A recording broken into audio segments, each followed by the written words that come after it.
Hey there, Silver-Tongued Devil here, and looky, we get to play Into the Radius 2. Now this is the early access version. This one's going to be on sale on the 24th of July at $39.99 in dollary dues, and will hopefully be converted down if you are about the British pound. So, what have we got for you today? Well, we're going to be doing the single player. I'm going to be starting again.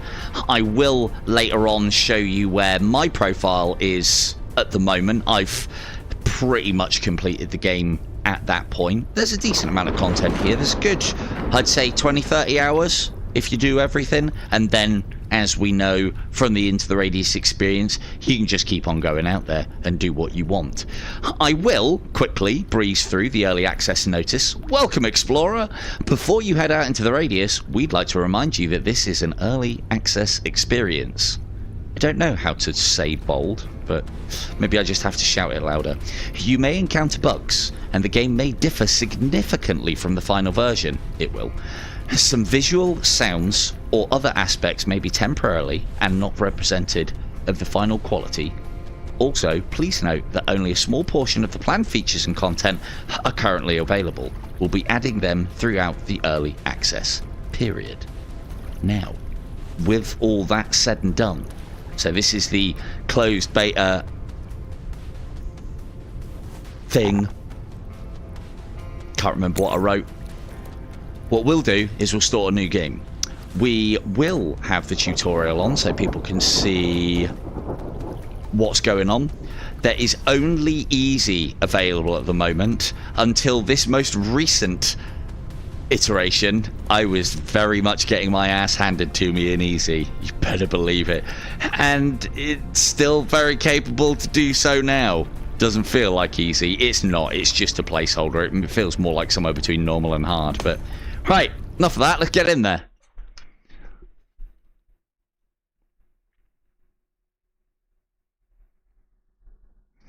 And hello, Vega. Hello, Awful. Oh, sorry. That comes up as SD in my speech chat.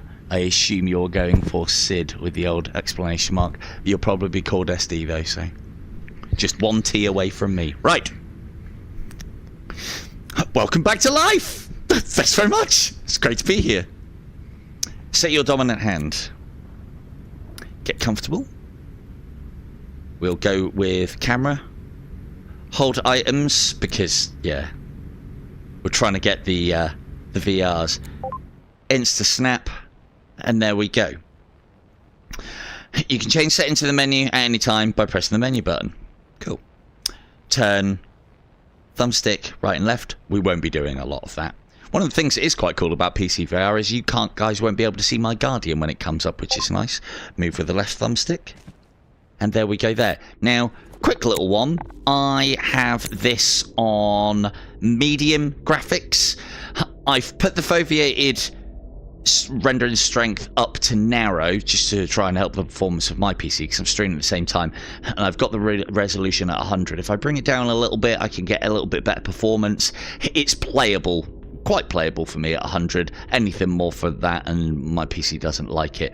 Graphics wise, I'm just going to play it on medium. So there is more to what you are about to see. Now this room looks reasonably familiar. That doesn't. Or at least it shouldn't. Not a lot of things that you can pick up in here, so I'm not going to try. Do remember that I did try and touch and fondle with absolutely everything. So no flicking of light switches. Don't think they'll add that, but it would be a nice touch. These little glowing triangles represent basically the steps of the tutorial, which is nice. The left thumbstick, press to toggle sprint. Sprint consumes stamina. The blue bar on your watch. Oh, we haven't... Oh, we do have a watch. Wrong hand. Let's change that over. Just quickly. Quick breeze through the settings as well whilst we're here. Bracelet hand. I'll have mine on my left like a normal person. And there we go. There. Good. Left for sprint. Now, here's a big feature for you into the radius types. We are now the super soldier that we were meant to be. Like Master Chief, we now have the ability to jump. So no longer are small benches or tiny mounds of ground an insurmountable object to normal soldier. No, no. A simple leap will get us there. It does mean that there is a level of verticality to this now, and there is now a kind of platforming element, which, as you can probably imagine, the developers have taken full advantage of. So the smaller anomaly fields are now ones where you have to do quite a bit of platforming. That's fun. So jumping is nice. If I see anybody doing it in combat, I'll be having words, alright? This isn't fucking Call of Duty. To climb, use grip, and pull yourself up. Right? Hello, Steve-O, and yeah. As I said, I think $40 is steep, but we'll talk about that. One of the things that I have asked is they put the grab points on the side of the ladders. The more points of, I suppose it would be articulation, I guess. The more points of contact that we can have, the better. The game does not have an unstuck button yet. So, not yet, but I'm sure they will add something like that. So one of the things that was quite cool, and I've said to them, like, yeah, more points of articulation on the ladders. That ladder works fine in that when you climb it, like with the radius, you grab these top bits, pull yourself over the top, and it works. A lot of them don't. That's unfortunate. There is mantling through sort of like window ledges, and yeah, they don't work so well either. Hello John, I said that they need to put these sort of things in the player's view because it isn't completely apparent that this room is upside down. Now, but I mean, you know, that could be a lamp, right? So here's one of our new features. These are teleporter portals. They are very, very useful for our traversal over the radius. To pick up an item, reach out and grab it. And you've got it's all the same controls. So anybody who has played into the radius will be very at home and very familiar. To crawl under an obstacle, use the right thumbstick down to crouch, or physically crouch. We don't do much ducking in the game, maybe a little bit of taking cover. It is down on the joystick to duck, and then down again to unduck, and up on the right thumbstick to jump. It isn't button. I think that's the right controls personally, but more options is always nice. I said that I think it should be down on the D-pad to duck, up to come back up again, and then up to jump. But we'll see if they add that. Don't know why, just feels nice. Get used to whatever this is. We're going to be seeing a lot of that texture. Used to be able to interact with them in the last one. Grip to grab the chest rig. Oh, what does this mean? So if we could put a chest rig on, then that means we could take it off. And maybe loadouts is a thing, right? There we go. 3 ammo pouches. Purr. Same sort of slots as you would normally have. We've also got the slots on the arms as well. One of them is reserved for an item. But there you go. And here we go. Back into the weird. The radius is looking awful beautiful. Those are bastards. So that's one of the new kinds of anomalies. I believe they are codenamed the Hedgehog. We'll see what they do later. If anybody likes being penetrated, That's the one for you. So these are the new sacks of bullets. We've got something a little bit more tailored for the situation. UNSCP, or UNPSC rather, are looking after us now. They're actually making us tech. Remember all that blue ribbon that you used to have as a kid? Yep, it's around these now. That's what they did with it. So that's the hedgehog. Throw a thing at it, a ribbon, and it clumps up and then expands. If you get too close, it becomes threatened and turns out at you. If you get closer still, it'll attack.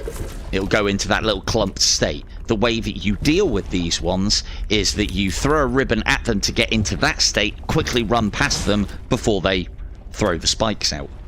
We are limited, as you can see there, 27, to the number of ribbons that we get, so you can run out. That's it's a lot of fun running out of ribbons in the middle of a ship, as you can probably appreciate. Ooh.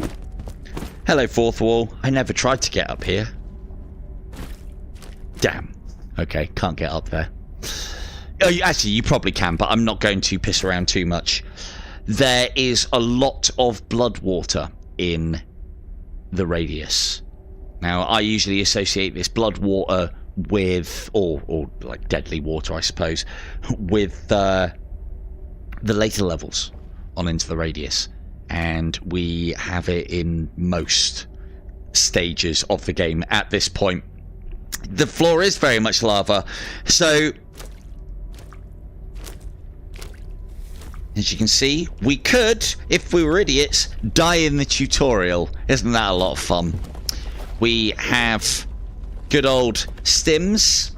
These come in 3 flavors now: red, blue and green. Red gives you a little shot of health, green gives you more, blue gives you more, and green gives you, I think, full. You can pop it in your arm. I'm finding at the moment that in the chest... Oh, actually, that worked pretty good. In the chest is usually the best place to hit yourself, although you can stick it in your face, but be careful of your headset.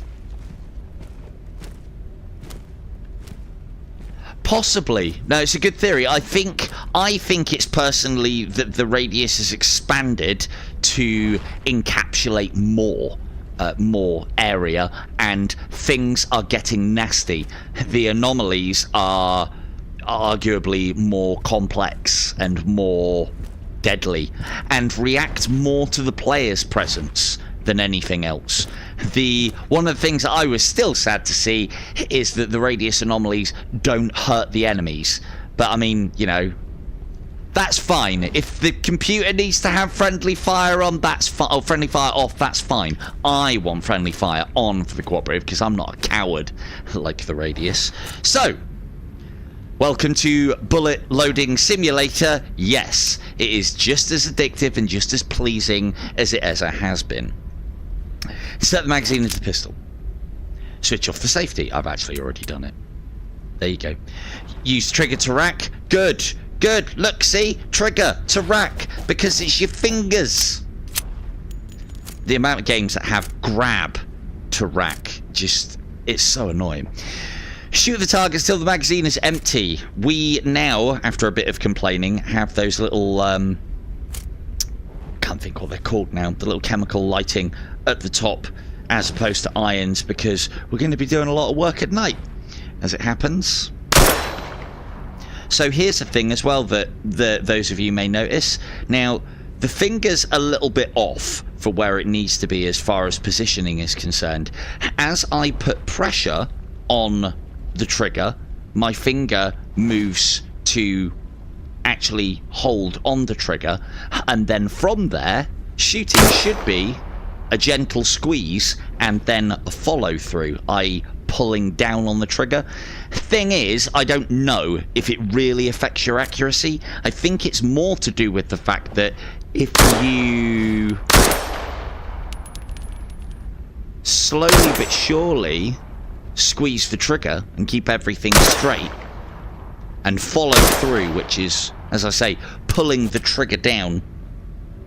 These are all marksmanship principles that I know from my Forces days the vast majority of players is going to be absolutely lost on.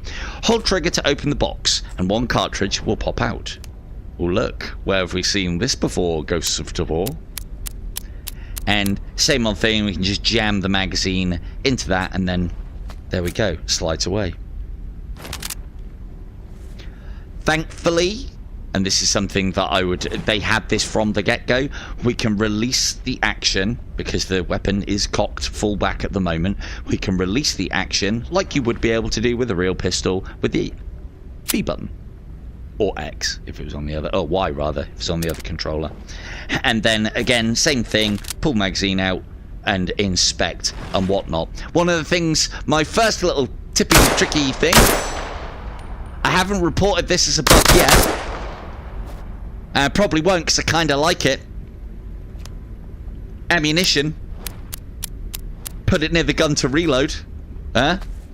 Speed reloading, you don't even need to pop the magazine out. You can literally reload the magazine whilst it is inside the gun. Do I like that? Well, I haven't reported it yet. I haven't decided. But I kind of like that. So, yeah. I took the pistol away. Oh, doesn't look like we need it then. So, yeah, I mean, it is a bug. The one thing that I will say is I have one of my first questions was, what? No pouch dip? And they were like, no pouch dip. And no one's confirmed whether the pouch dip is coming. If you know, you know. The pouch dip, in my eyes, is one of the most satisfying things in this game, because it makes things like the shotgun really, really usable. Hello. This guy might be a placeholder. I don't know yet. But basically, Catty has put on a few pounds. And, you know, these days, you can do whatever you want to do, can't you, Katia? And anybody can be anybody. Oh, yeah. You're not wrong about the cowering. So, welcome to UMPSC, what does that say? Fortress. Yes, Fortress. We have a minefield, which is easily negotiable, and no other security other than that. This is a minefield. I haven't bothered stepping out into that yet, but I have been told that it blows you up. We'll test that later. They've actually changed the model here as well, and as you can see, the radius at its outskirts is now a lot more aggressively asserting its will on that which it has not consumed. Lots of security cameras though. Big Brother's watching. I'm not going in the minefield saying, okay. And here we are, the new facility. We have the exchange counter, which is where we do all our buying and selling over there. Mission control, or the command center, over there. We have our dormitory for all of our various bits and pieces. The laboratory is coming soon. I'm hopeful for some sort of progression within the game as a character. We don't need to level up ourselves, but maybe risking to get things allows you to become better within the game, or I don't know, various bits and bobs.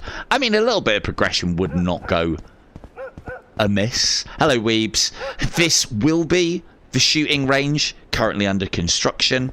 We will have access to the armory later on in this stream, but for now we'll just have to be one of those like window lickers and let me in the armory. There's nothing in there, that's ours to fill. So, but let's not window lick. Let's go and have a look at what we can have a look at. It's one of the things that I do like is that there's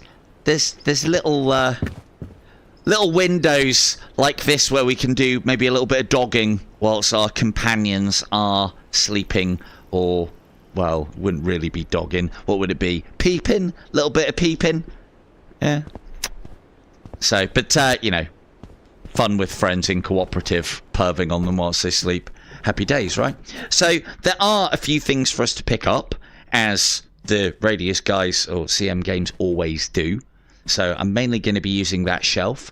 We have these little stands for holding bags. We have these little men for holding chest rigs. There are gun racks, as well as fully articulated like walls, like you would have in Ghosts of Radius. Ghosts of the Radius. Fucking hell. Ghosts of Tabor, where you can put things onto there.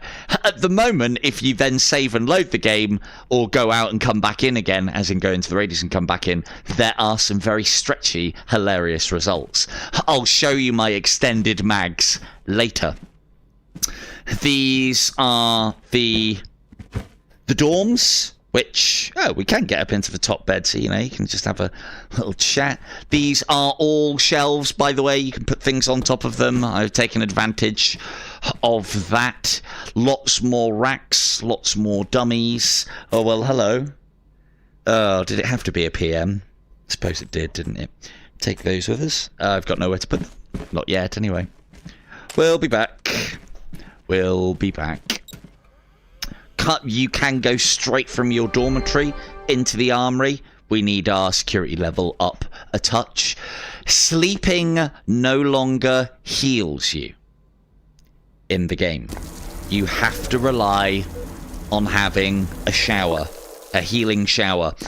And I didn't like it to begin with, but now I really do.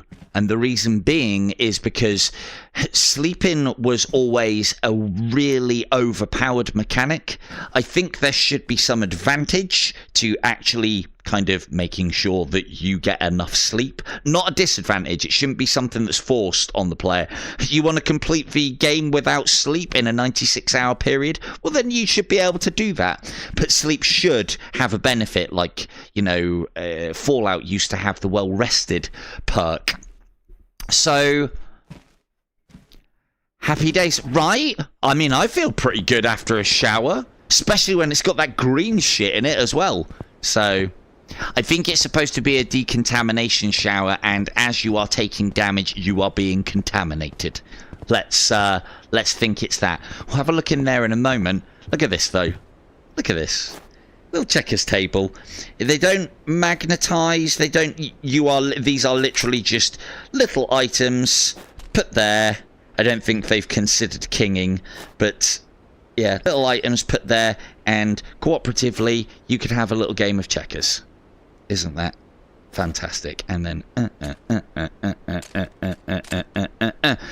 I win. So obviously you guys haven't seen the Emperor. Everyone knows about kinging, right? But if you Emperor it, which is a double king, you can then literally take your crown and throw it across the board.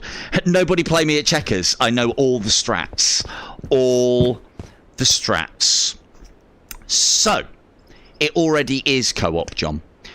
Bring your watch to the door lock to access the command room. There we go. Technology. And look at this. Welcome back, Explorer 73. So we are a different Explorer, it is known. Due to the long absence, your security level has been reset to 0. I swear the UNPSC must be paying based on security level. The fact that, you could be out there for 3 days and they just reset your progress. Pricks. It's all because of budget, I'm sure of it. So we have some kit. We have a baby harness. 2 pouches. That's got to change. Only 2 pouches. Note how this harness was different to the one that we got at the start. We have less of a backpack and more of a man bag, I guess. It's very small. There are some cool things that you can do with it. We'll show those off later. We have had an upgrade now. We've got ourselves the latest iPad 1, I think this probably is. So, yeah, that's what happens to all of those old tablets. They, obviously the UNPSC hoovers them all up and sends them to us. But it's nice to see this. We've got like a full-on map now. This will give you an idea of what we have in the game at the moment. We have the Peninsula, which is probably about the same size as about maybe half Permavay Road.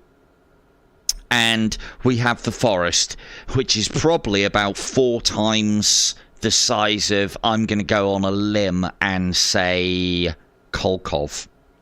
This is fucking huge. And the... Yeah, right, that's where CEX... That's right, yeah, you're not wrong. That's how they get you. So, the other thing as well is the forest is fucking huge, and not only are these areas huge, even Peninsula is big. They are very, very huge, and it's not boring anywhere. There are places of interest and all sorts of crazy shit everywhere you look. It's one of those games where it's like you'll be wandering around trying to go to a mission and they'll be like, oh, what's that? Oh, what's that? What's that? And you have to go and have a look. These things usually lead to your death. We have now a permanent detector, so all the faffing in the world, I cannot lose this. I like that as a player convenience and a quality of life, but I also kind of miss the fact that, you know, you could get to an anomaly and forget to have brought your detector. So we'll look at that as well on how that works. We have the red med pens. You can tell how much healing they will do you by the little, if you've forgotten the colours, by how many of those little 3 notches you have there.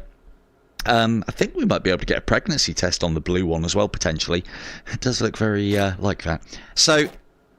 And thankfully, everything hangs off the bag, just like it should do, because that's convenient.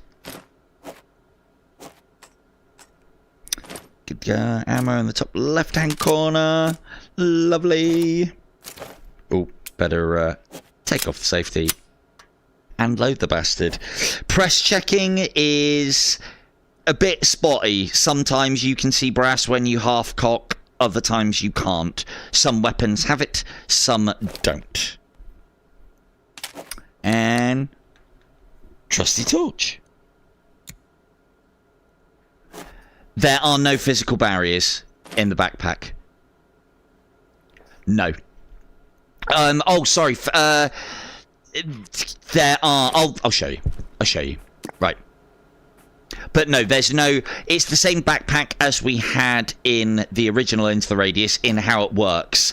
There's a box. You can hang stuff off the edge that is useful and smash all the stuff that you need when you get back and, like, sell it in the middle. So there is a carabiner on the bottom of some of the bags I haven't found a use for yet. Another thing that's very cool as well is you have these little points of articulation in the bags where you can put things. Some have pouches on the back that you can put specific items. Some have various gun stocks and so on. Missions! Same sort of setup. Accepteds and availables. Explorer, probation. Deliver a piece of decommissioned equipment from the training area to verify your ability to perform simple monkey tasks in the Pechorsk anomaly. I'm after a weather probe. Well done, CM. Saving the old funds there by bringing in the old assets. At least we're familiar with this as well. So you now have to pay a certain amount of credits to accept a mission, and then you'll be given a certain amount of SC. SC is your currency, supply credits, what the world runs on. I do not know what this or this are yet, but I assume one will be to do with laboratory something, and the other one will be to do with crafting something. So, but we haven't quite got there yet. Let's accept that little bad boy. Happy days. In progress. Time we on? 12 o'clock. Lunchtime! Let me out. Oh, come on now. Fucking AI. So, this is the problem that you have with these automatic sliding doors. That's the first time that's actually ever happened that I've face planted a door in the game. So we have a little key here so that you can become familiar with your various bits and pieces within the fortress. Have a nice little, what is it, a Miranda balcony little area that we can come up here. As always, CM Games have just left things lying around, so we'll have those, obviously. There is a little bit of exploration for us to do, because we can go on rails and check it out. We don't have to run, we can jump now. So we can have a little bit of a wander around on the different facilities. If you can't jump up here, you can climb onto those barrels. Hey there, Silver Tongue Devil doing tips in 30 ticks. Look! Free ammo on the roof! That's probably one of my best so far, I think.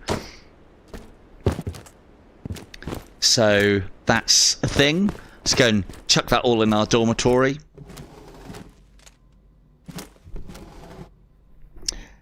Hey, hang on a second. What the... Where'd my gear go? I literally put it all on. Give my chest rig back! Oh, come on now.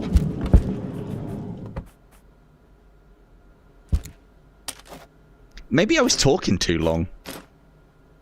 We are going to need these things. Definitely going to... Oh, it's remembered. Yep. Okay. Are we good? No, don't... Bring non-dominant hand over the shoulder. Take out the backpack to release it. Right, okay, it's because I'm not... Come on, let me out! Stop it! Stop it, you guys! This isn't funny anymore. I want to go. I'm ready. Let me out.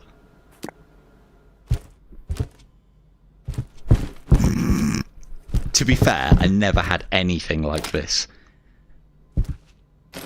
Maybe this is a test. Maybe this is a test. Fuck.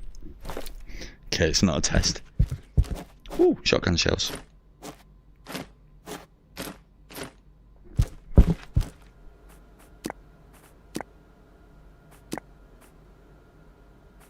Terminate, available, accept. Oh, come on! Thought I might actually be able to game the system then. Right, okay. Usually in these sort of situations, I haven't had that one. No, there isn't. Actually, you might not be wrong there, John.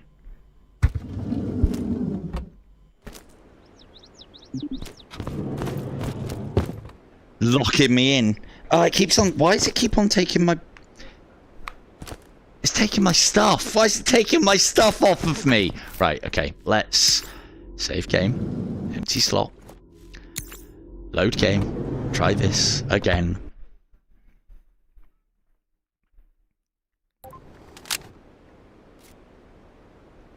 A lot of this, one of the things that I will say is...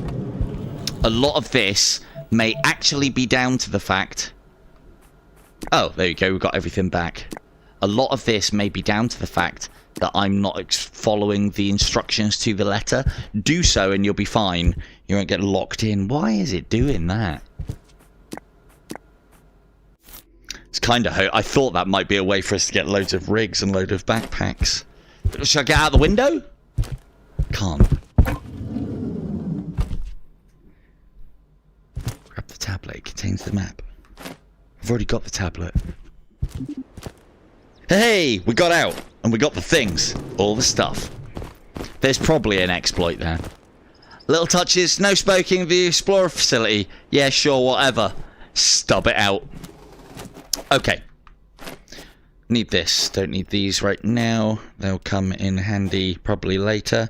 We'll take an extra one of those. We'll load it up whilst we are in the facility. Now, one of the very, very important things to note is at the moment, the tide resets every 2 days.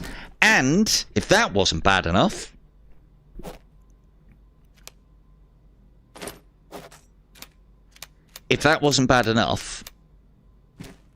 let's take that one with us.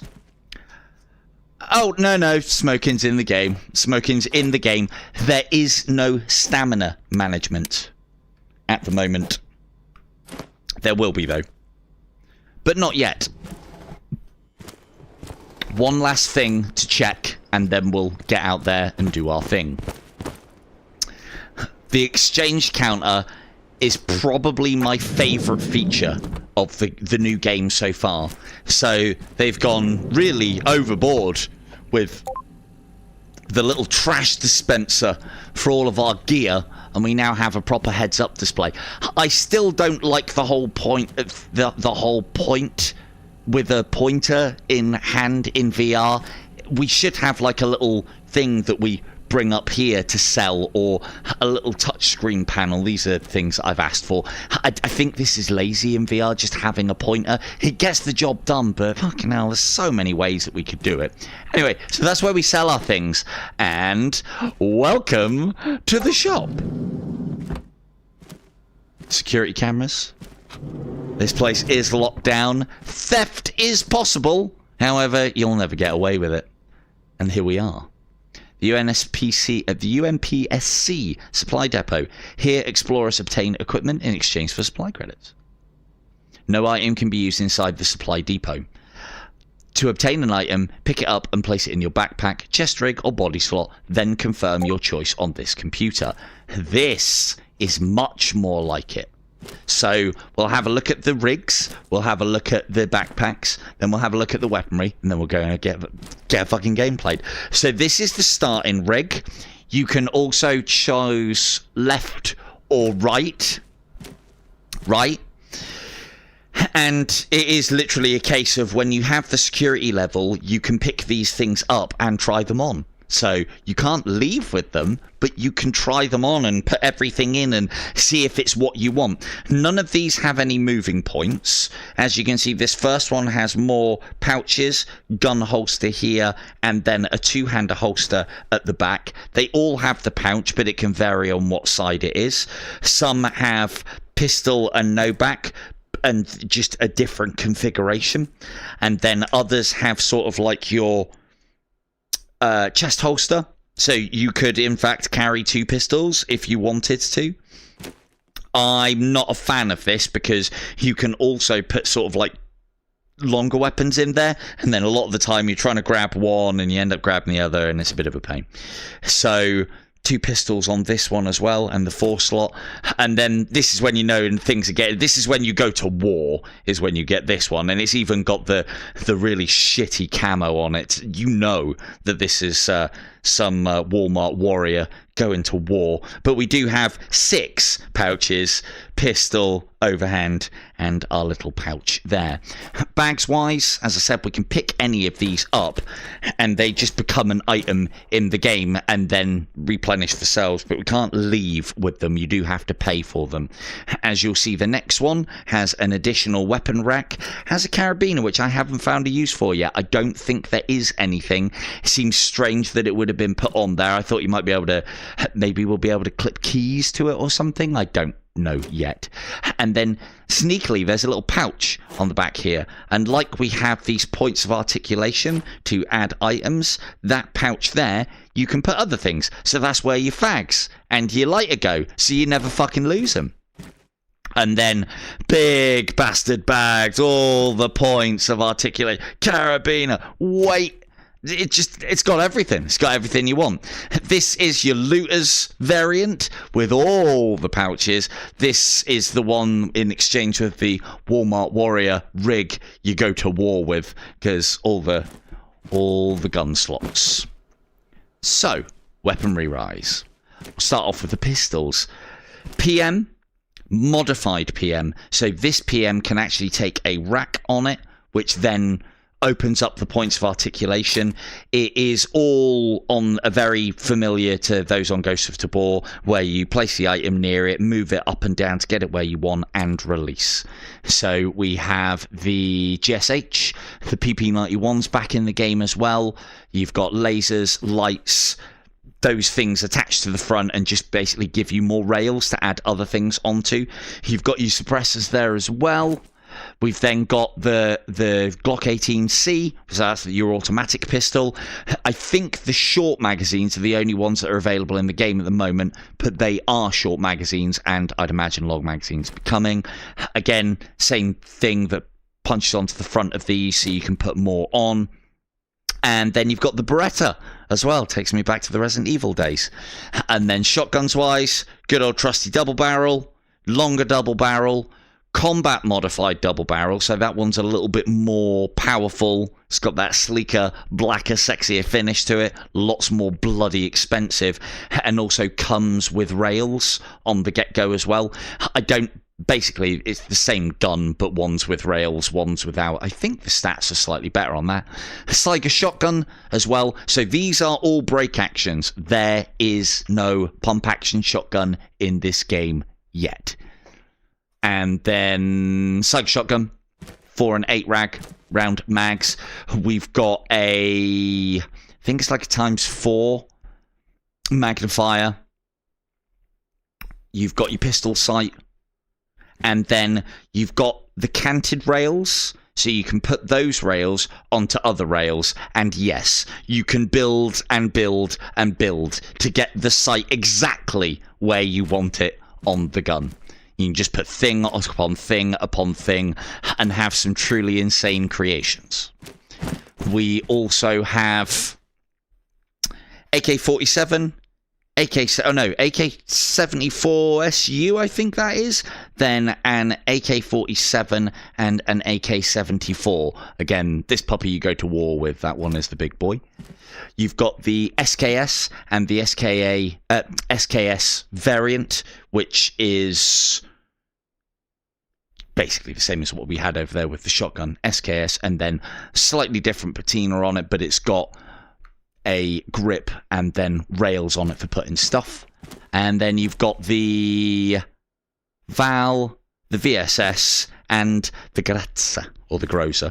All the ammunition is located below. There are some other things, parts that you can get for these weapons that add on.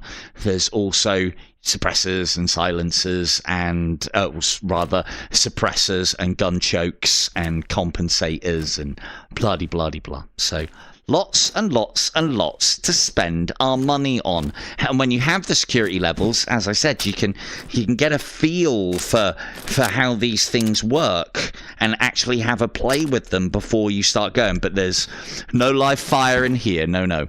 And then you have all of these bits and pieces as well. Pocket lamps, torches, those are your 3 kinds of meds. Smokes, which, we can buy them. We'll get plenty. And then your ribbony coil things, lighters, and crackers. Ration crackers are the food, fags are, or cigarettes are for smoking. And that's all we have. Into the Radius 2, it's all about crackers and fags. So, let's get out there, shall we? Oh, come on, don't start. What are you playing at? Stop locking me in everywhere. I've never had this problem.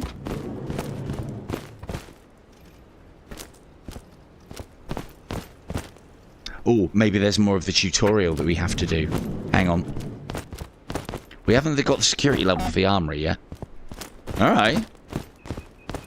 There isn't anything there yet. We've done everything in here. Ooh. I might know what it is.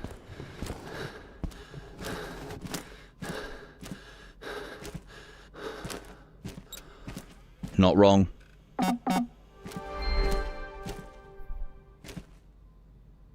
Oh, we already were fully healed.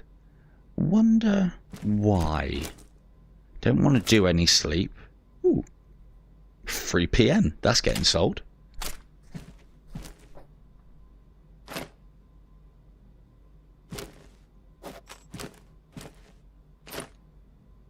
There you go. I'll never lose anything again. That wall is sticky.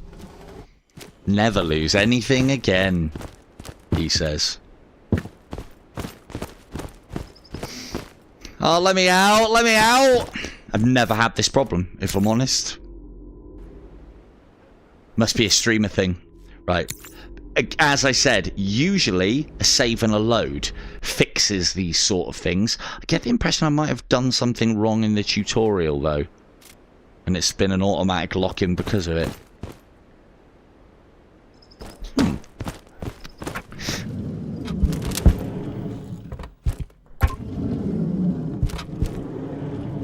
Grab the tablet.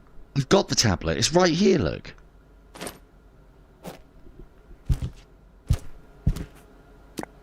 Okay. Missions. Accepted. Let me out, man! What's it not like in here? It's saying I've got to do something. Let's try that. Yep. Available. Yep. I'm sure there'll be a whole fucking band. Right, that's opening automatically now, so this shouldn't. Oh, no. Seems to be hung up on me taking the tablet. Right, okay, I have an idea.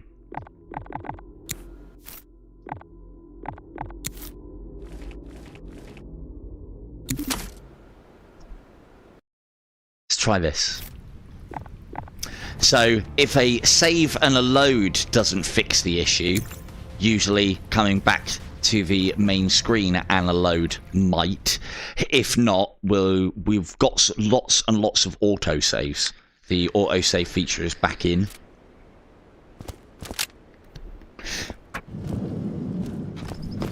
Let me out? Not let me out. It's probably because I haven't followed the tutorial to the letter, and as you can probably appreciate in these sort of games, when you don't do that, game don't like it.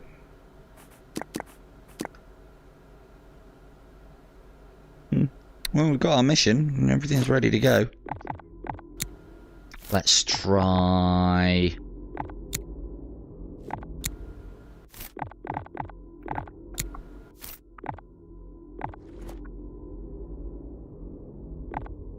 That is the right one. Why is it not coming up with the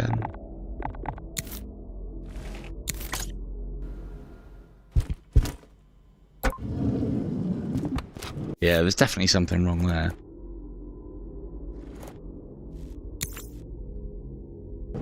Let's try that one. Maybe it was like, why is he taking half an hour to do the tutorial? Just lock me out of everything.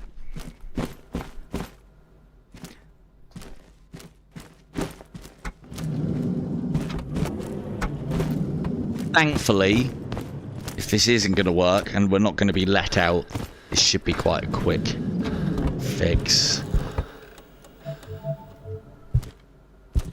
Grab. I've already got it.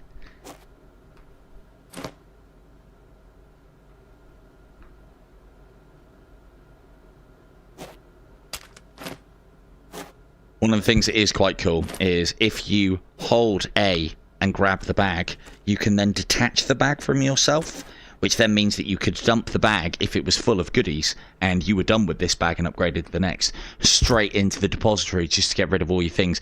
However, the bag is expensive, so you don't want to be selling that unless you have to.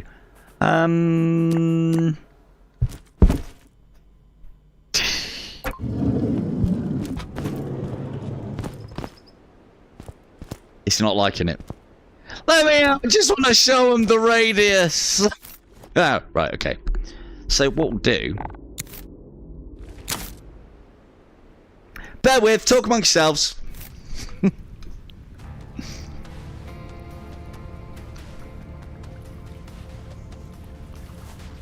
We'll go... New game, easy, tutorial off, enter the radius. I'll grab the stuff and we'll go.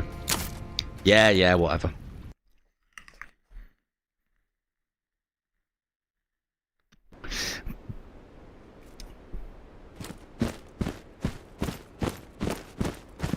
No. No, you don't have to do any of that. Good thinking though, Sarah, but no. It's because I haven't followed this to the letter. I'm trying to blaze through so I can get showing. Right. Oh, it's already equipped everything. Except the fact that that opens straight away now is a good thing.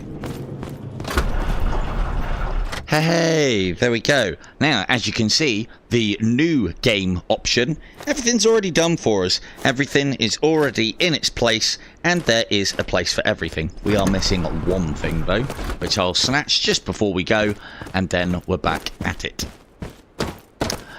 Thank you. Ow.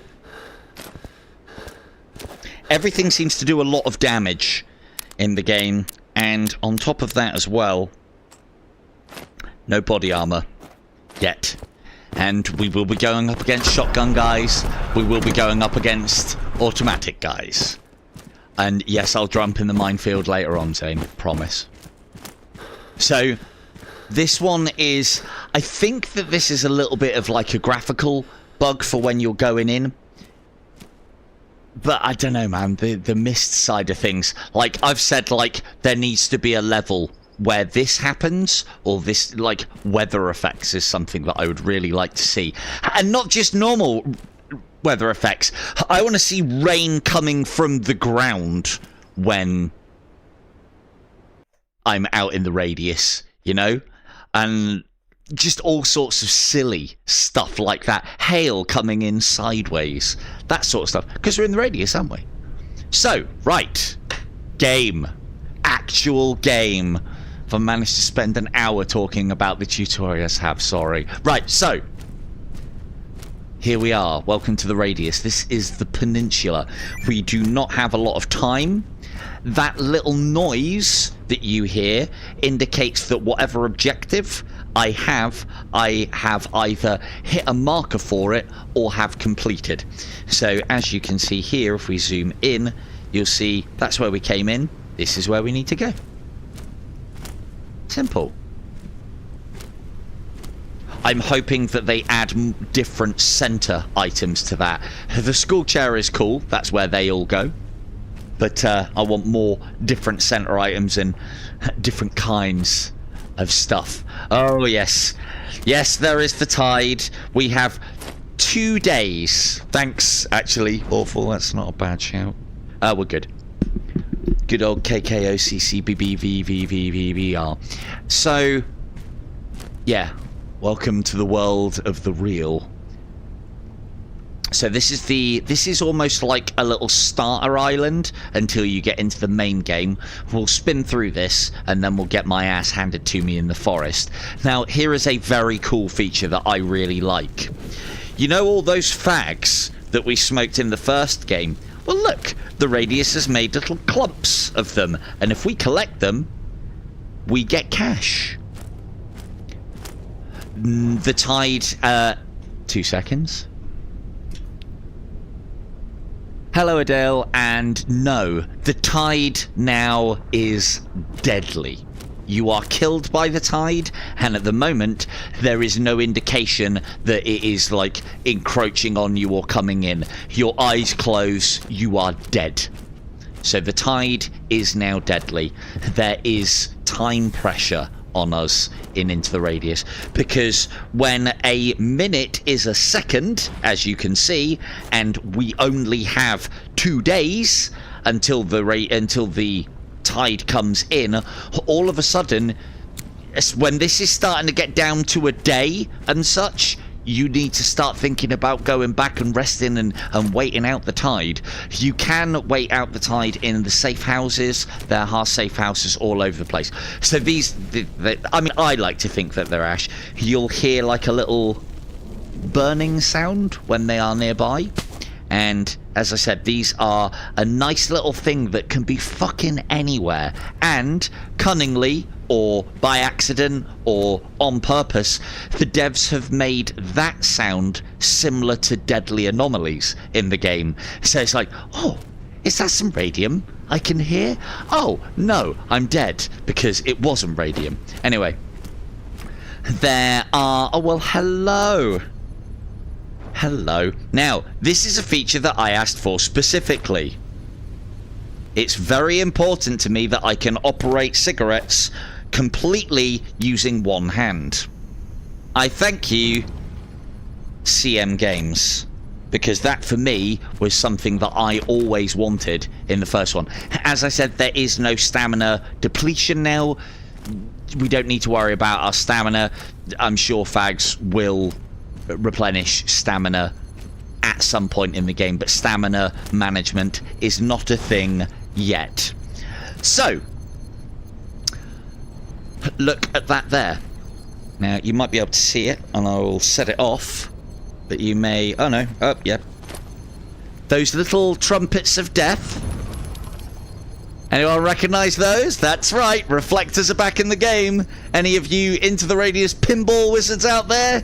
Oh, you're going to love them. So, you can now hear them. They make a little tinkly noise when you are getting close. And the closer you get, the louder the tinkling gets. I don't know how well you guys are going to be able to steady on, how well you guys are going to be able to hear that, but they are audio. The audio is reasonably precise, but you can't rely on your audio to detect those, and they can be nicely hidden in little clumps of fucking grass, and you'll never fucking see them until you've smashed across the map. Anyway, let's get inside. There are vaulting points on buildings. This was actually, I think, Into the Radius on the PC, but not in the Quest version. So I don't know if vaulting was a thing in Into the Radius on the PC, but there we go.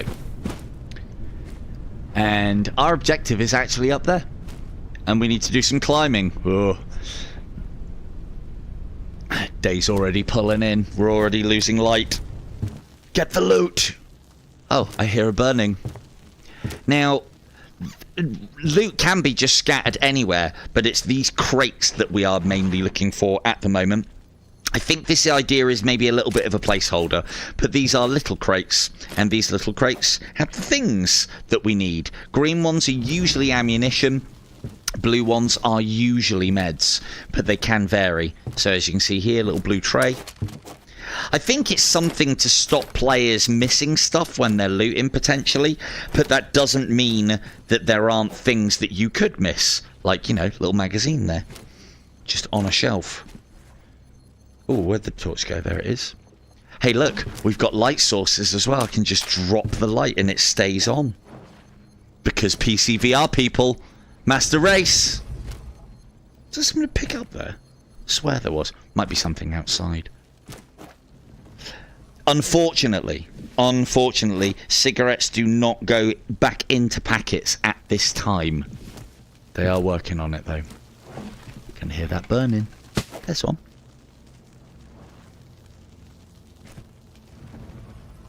Oh, you can put the little cigarette in the pouch, yeah. Oh, there's another one. Lovely. I get the impression that these boxes are sort of like little helping hands and placeholders because they haven't had any problem hiding loot. And there is some hidden loot that I've come across, and it varies. So I'm aware of some of the loot points. I think this is great. It's something to loot and something to collect that is useful. Oh yeah, no, it stays on. Look. There you go.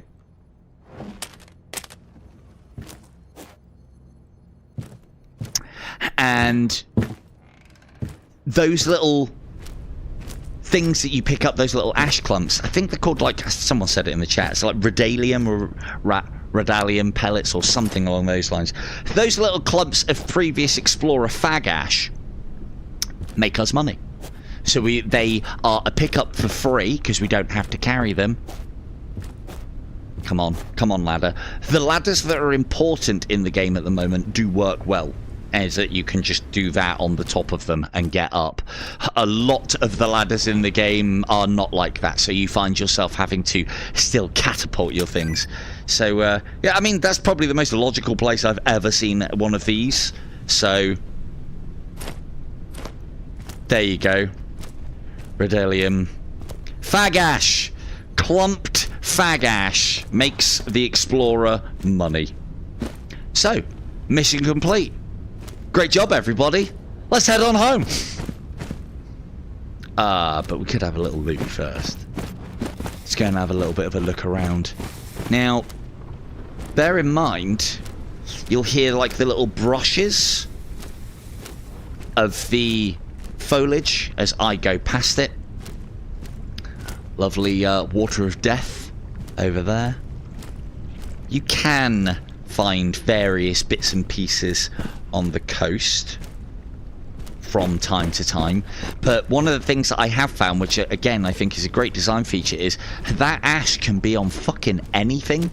So all of a sudden, it is worth our time now to explore all of those nooks and crannies, because you'll find a lot of ash about the place, and it's making us money as we're doing it. So that's the other part of the island. We've got a little bit of a village over there, and that's where we're going to be traveling along soon. Hopefully you guys can all see that. I don't know what the draw distance is like. The only person that I've been able to comment on this so far and how it looks when I'm streaming it to the PC is my daughter. And all I needed to know is that smooth? And that is a very long-winded question for a 9-year-old to answer, as it happens. Yummy. Oh, nice little cluster. Brilliant. And I don't think we need to go any further. It's our first resident of the radius over there. Note the orange jawline. You should be able to see that. That is basically a military police or policeman mimic.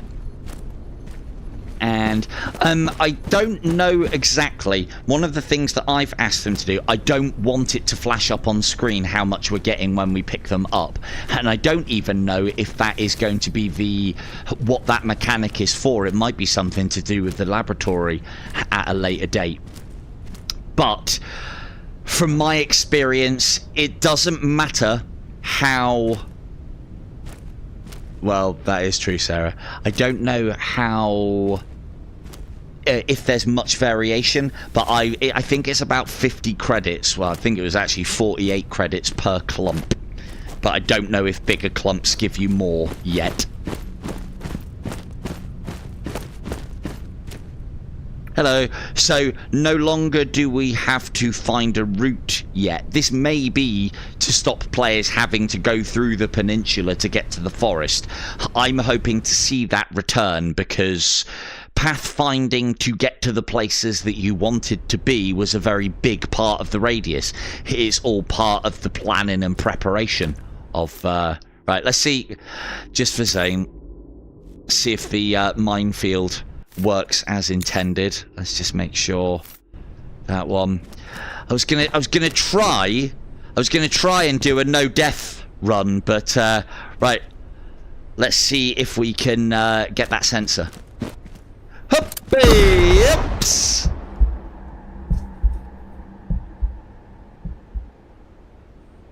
Nope, doesn't look like we got there. And oh look, our blood is orange. A telling sign of things to come? Or are they just using the same assets as the enemies at this time? Don't know. Doesn't really matter. Oh, well, there you go. Well done, Zane. Pressure's off now. I don't need to worry about dying anymore. I've already blown myself up in a minefield. So, I didn't... To be honest with you, danger mines... Could have been anything, couldn't it? Could have been anything. I do like how there is no defences other than this big and not that thick blue door, and then surrounded by mines. Any fucker could just walk in here. They don't need one of these. You need one of these to get into those, but where's the turret? Where's Tarquin? We should have Tarquin and Tommy the turret. Where are they? Where are they? Anyway. Let's get this mission completed, and we'll get on with the next one. Complete. Anybody who's played the first game, very familiar with this. Chuck it in the tray. Complete. Happy days. Do not put those in the sale thing. You can break your game quite hard. And proficiency test. Demonstrate skills in using probes, artifact detector, and ingenuity to mine artifacts. No longer is it just be guided, do the thing, pick it up. No. Each of the different artifacts has a way to be got. If that makes sense. It's good English on my part, I thought. Anyway, right, the loot. Because this is what you're all here for. Oh, I still haven't opened this yet. Haha. Let's start the collection as we mean to go on, shall we? Okay, so another cool thing. I think it... Does it work with clips? No, it doesn't. You can jam one box into another now without... You don't basically have to have each box in each hand. You can open one, jam it into another packet that's just static and reload it. I've had some success with getting things to reload from that. I don't think we fired any shots, did we? Nope. Cool. Happy days. Little light here in our backpack. Light sources do have quite the effect in this game. So, for those of you who tried to stealth the original Radius game, yeah, that's not happening. The enemies almost had like a cone of vision similar to in Death Unchained. In this, it is, from what I can gather, cone-based, and light sources have, I've found, make a difference on whether an enemy detects you or not. So stealth is a thing. Right, I'm going to try and keep this at daytime for as much as I can, because you saw the gloom out there, and maybe when I'm playing it again, not close to launch, I'll play it properly. But for now, we're going to cower in the daylight, not the shadows. There we go, so we can just have that there, and then hold RT, bop. That's a good question. I haven't actually tried that yet with laser pointers. I've barely used laser pointers because I haven't needed them, if I'm honest. Once you get most of the gun sights on the guns are pretty good, and then on top of that you get it's the Viper pistol sight from the first game. And also, hello Octa, how we doing? It's the pistol, I think it was called the Viper pistol thing from the first game. Right, let's get... Oh yeah, I was going to do some sleep. So happy. Got a little bin here. You will get little miscellaneous items just floating in the air, and they'll constantly respawn. Throw them in the bin. They'll be gone by the time you get back. The mysterious janitor. Let's... so how much time have we got? Plenty. I don't know, man. The flares in the last game weren't great. So what just happened there, my eyes closing and then opening again, is basically what happens when the tide comes in and you're outside of here or a safe house. You just close your eyes and die. I mean, go to sleep. You know, try and keep the stream maybe PG. We can check our mission progress with a little pointer here. Again, I kind of want this touch screen, so, but it's a start. Use probes to check for anomalies, blah, blah, blah. Supply credits, yes, yes, yes. And then that was a button that I asked for, and they've added in to basically center your position on the map each and every time. Again, I put all of this in a load of videos that I did, and it wasn't my idea. Saying the same thing. Yeah, ITR one's great. I have actually got into the Radius 1 on Steam still, and I did make a point of playing through on that to make sure that some of the jutters and jitters that I was experiencing in this game were down to optimization and not my PC. So, and just as a little precursor as well, because, you know, try to be a good streamer, good video DJ where I can, is I am not about the PCVR, as you all know. I am a standalone guy through and through. So I am playing this on an RTX 4070. I have 32 gigs of RAM, and also just before the stream I managed to get online and download a bunch more RAM for the PC, so it should be working as well as I've ever had it with all that extra downloaded RAM.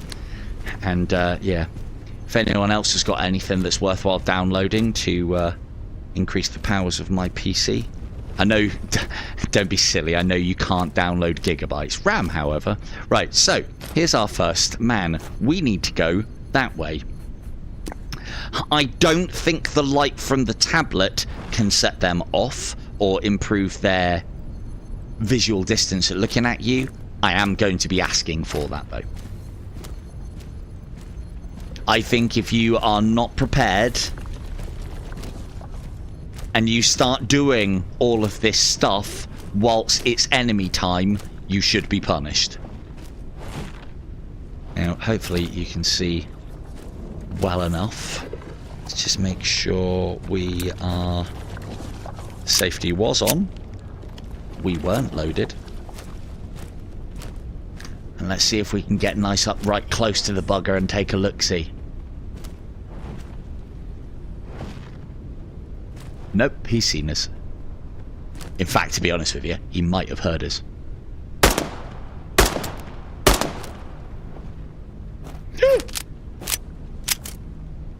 Didn't have a clip in.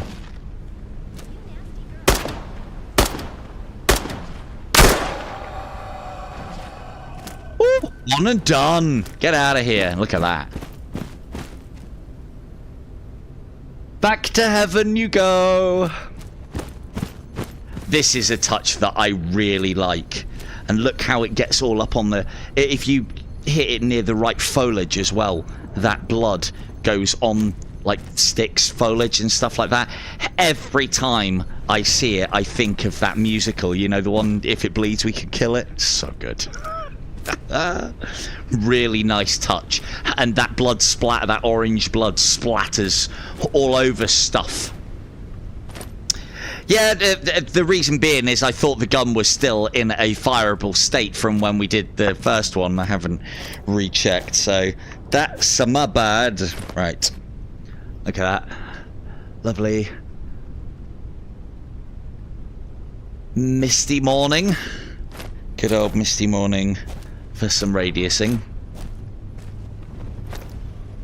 This is something that's being worked out at the moment, having to, like, it doesn't remember your location every time you bring up, like, so if I drop the map, move and bring it back up again, it puts it somewhere else, which is very annoying, but they are working on it. So now I think the first cluster is down here. No. Steady. There does seem to be a lot more anomalies in this one, but I think that's because the anomalies are a lot more visual now. I mean, I remember previously we did have that fucking neon light show of the distortion anomalies, but these ones are a lot more visual. You can see them scattered throughout the landscape all the time, so I think it feels like they're more. It's probably about the same as previous into the radius. Ah, beepy beepy. So when you hear the beep, you need to pick this thing up. And works the same way as previous. Blue for no, green for yes. Faster beep, closer you get him. Now, granted, this has been made a little bit more simple in that the artifacts are not... Yeah, that is. The artifacts are... Ooh, I'm going to demonstrate something here quickly. The artifacts are not invisible until detected. You can see the artifacts at all times. Now, here is our first friend. Hello. That is what's now being called for some reason a creeper, but basically it's a spawn. They are fast as all hell. They will proper move around, and you can't... How would we deal with spawns usually? We just sidestep. We just sidestep, right? Just sidestep. No problems. But these ones fucking home now. That is apparently being corrected a little bit. It shouldn't be as easy to deal with as they were. They're fast, they're home, they are difficult to shoot. And that is done on purpose. Now, the way that I found you deal with these is get in the trees. Get them lined up with you when they go into their little... When they go to that, and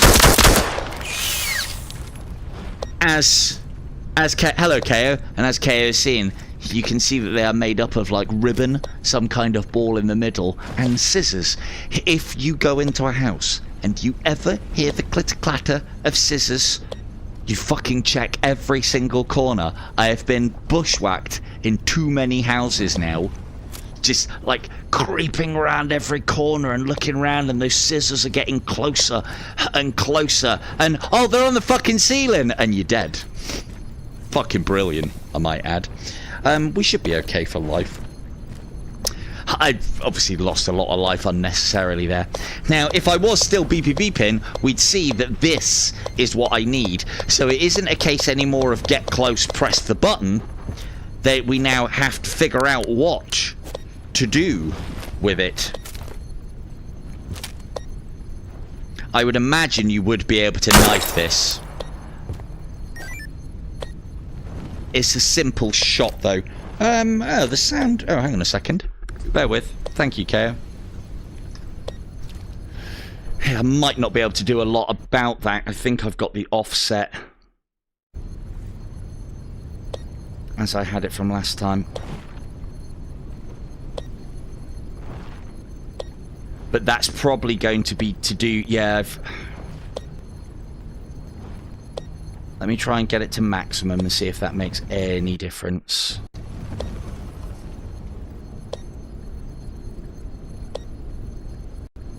Demon Core indeed. Let me do... Oop. Right. And hello, Purple Back Dragon. Welcome to the stream. Right, 950 is the most that I can put it on. So we'll see how that goes. But yeah, what I've got the problem with now is where I'm not just streaming this directly to OBS. I'm going from the headset to the PC, from the PC to OBS. So there's just that next step, and it's pain.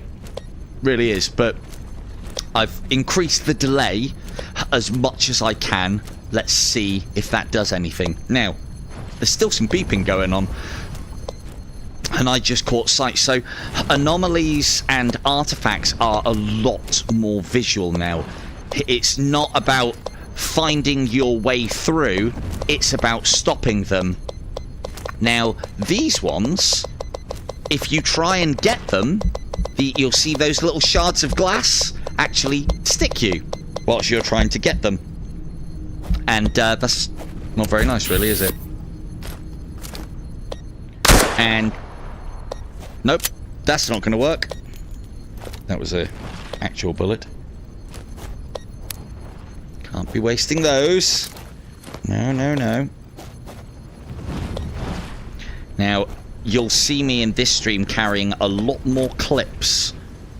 A lot more magazines than I normally would. And the reason being is because we are incredibly short on time. I know the sound's still going to be offset, but so with this one,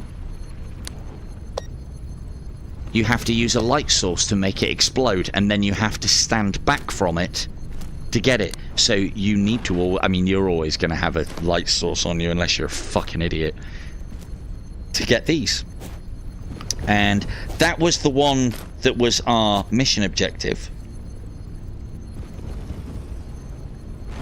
Lovely. So we'll pop that up there. This one is just one of the ones, just one that's kicking around that we can sell. That is an inert artifact, the A011. There we go. Lovely. Well, mission accomplished. Good job, everybody. Save. And, oh, 2 seconds. Get a wet because we're about to go to war. Hello, Harvard. How we doing? And it is 24th. As opposed to just point the flashy thing. Yeah, I know. 24th is the day of the of the early access.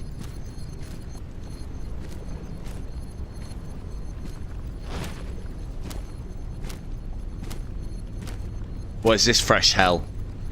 Moving fucking anomalies. Brilliant. And that's just the half of it. The other one's much worse. There's not a lot in the ways of variety yet, but I'm pretty sure there will be. I've got some great ideas for some anomalies to keep all of you guys on your toes. Now, that is the next village that we're going to be hitting up. In fact, there are people at home. Ah, well. Now, these ones are actually made of little doilies. And, yeah, you just reach in and snatch it. Lovely. Thanks. Ooh. Thanks very much. And we'll have all of this. What we like for time. Because once we start a war in there, it's going to take a while. And I've only got a PM. And I haven't got a lot of ammunition. Okay, well, it looks like we're fighting then.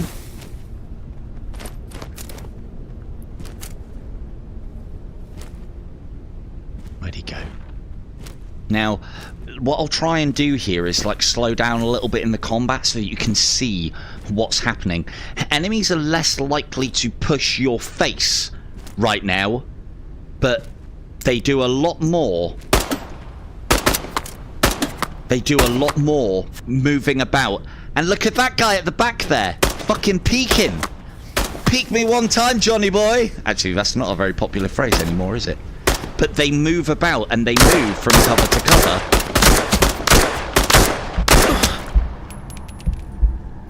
And they're pretty fucking accurate as well.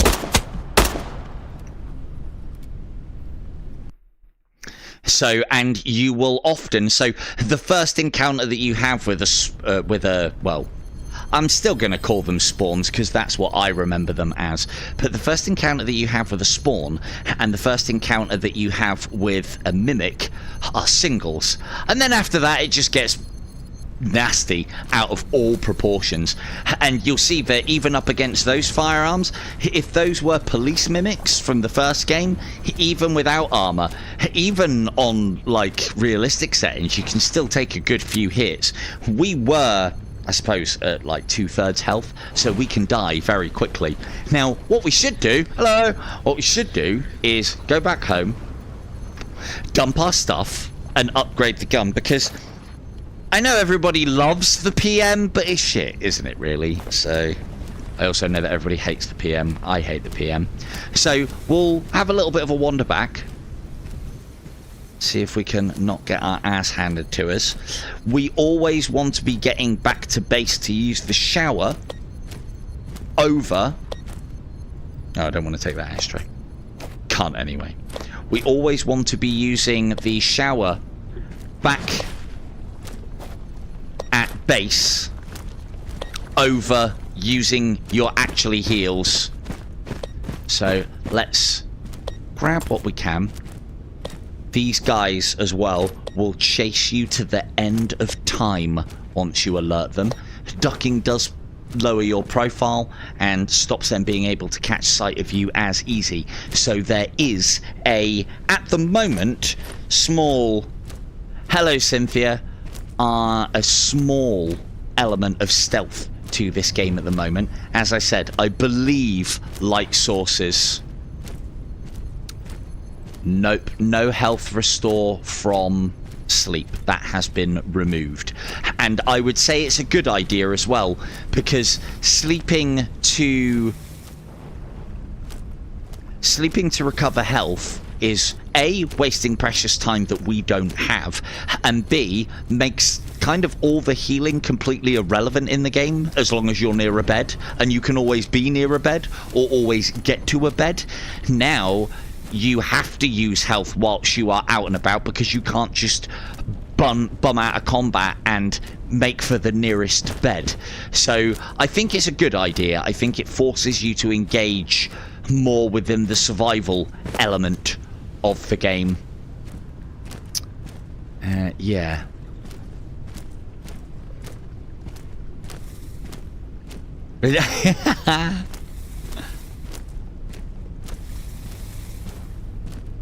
Well, I mean, it's a irradiating or deradiating shower, isn't it? Ooh, lovely.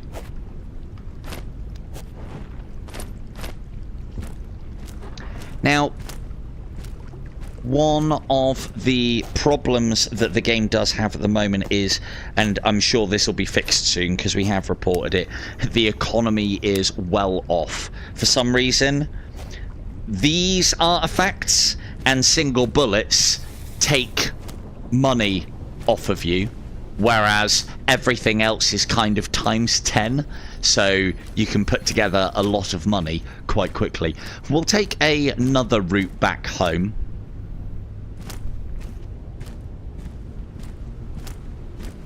Yeah, no, it's a good shout. I like the kinda...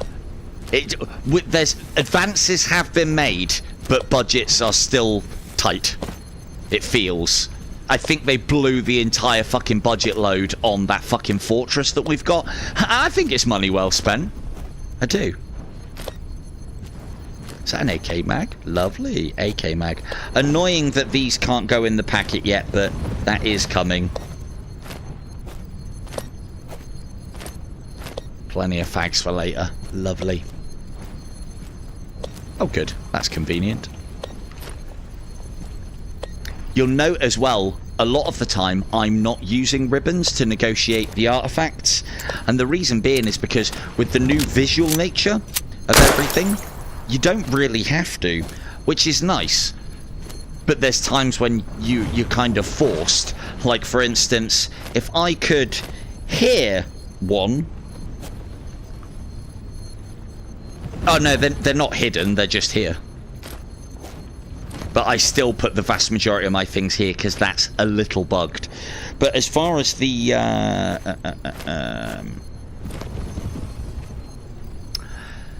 Hello, Ultra Gaming Legend. This is a survival horror game all about looting. But yeah, like if I could hear them but couldn't see them, that's when you kind of have to use your little things to check. Look, there's one. There was one right next to me as well that I didn't see. They do move around quite a lot in the tidal resets as well, but it's in these areas when you start going off-road, that's when I found that you need these, because they're so well camouflaged by all the vegetation that, you know, you're just bumbling around into them. So fall damage is definitely a thing. See if we can pick a route down. Lovely. When you get to the mist as well, if you try and leave a level by something that is not an exit, it literally lets you keep going and then 180s you and sends you back.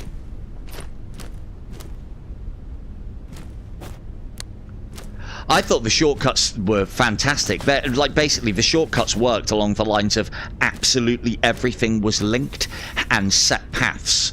The way that they are doing things now, it looks like every map is kind of like its own instance, and I think you kind of lose a little bit from that, because then you don't have to traipse through the lower level stuff anymore. You just go into the next one. Ooh. And look, they're still doing this.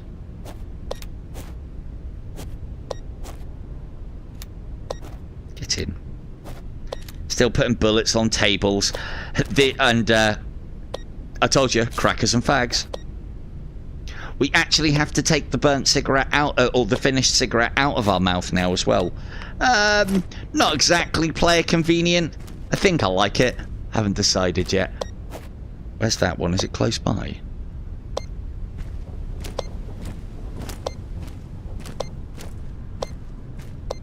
Oh, this is right in there. Is that it?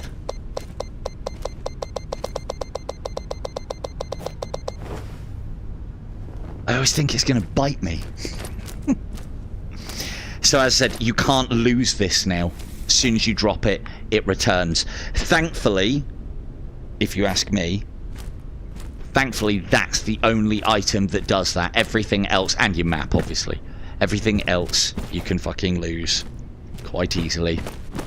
And you will. As I said, normally I'd piss around during the night, but probably shouldn't.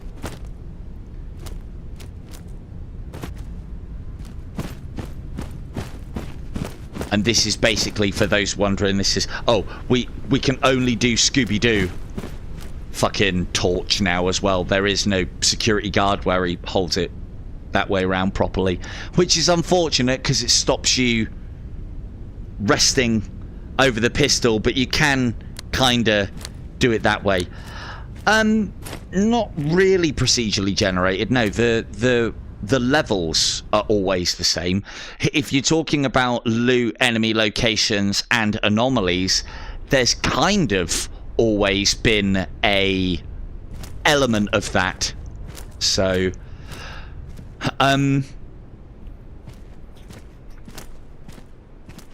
no, the bag does not show up on the map. If you die and respawn, then I believe it does. I've always reloaded, if I'm honest with you.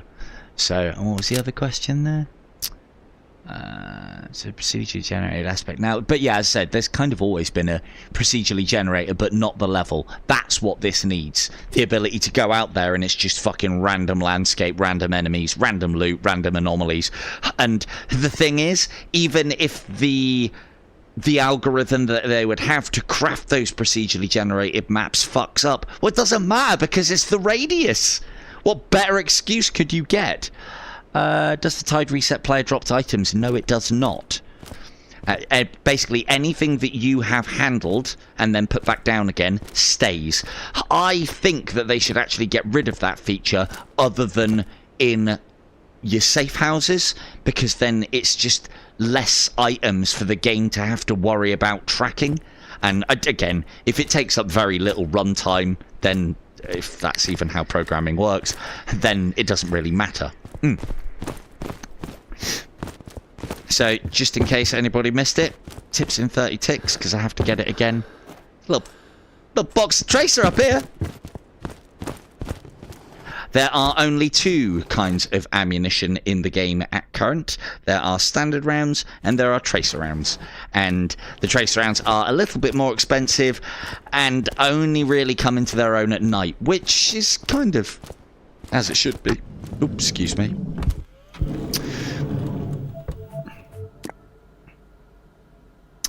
Proficiency test. I'm proficient! Where'd I put it?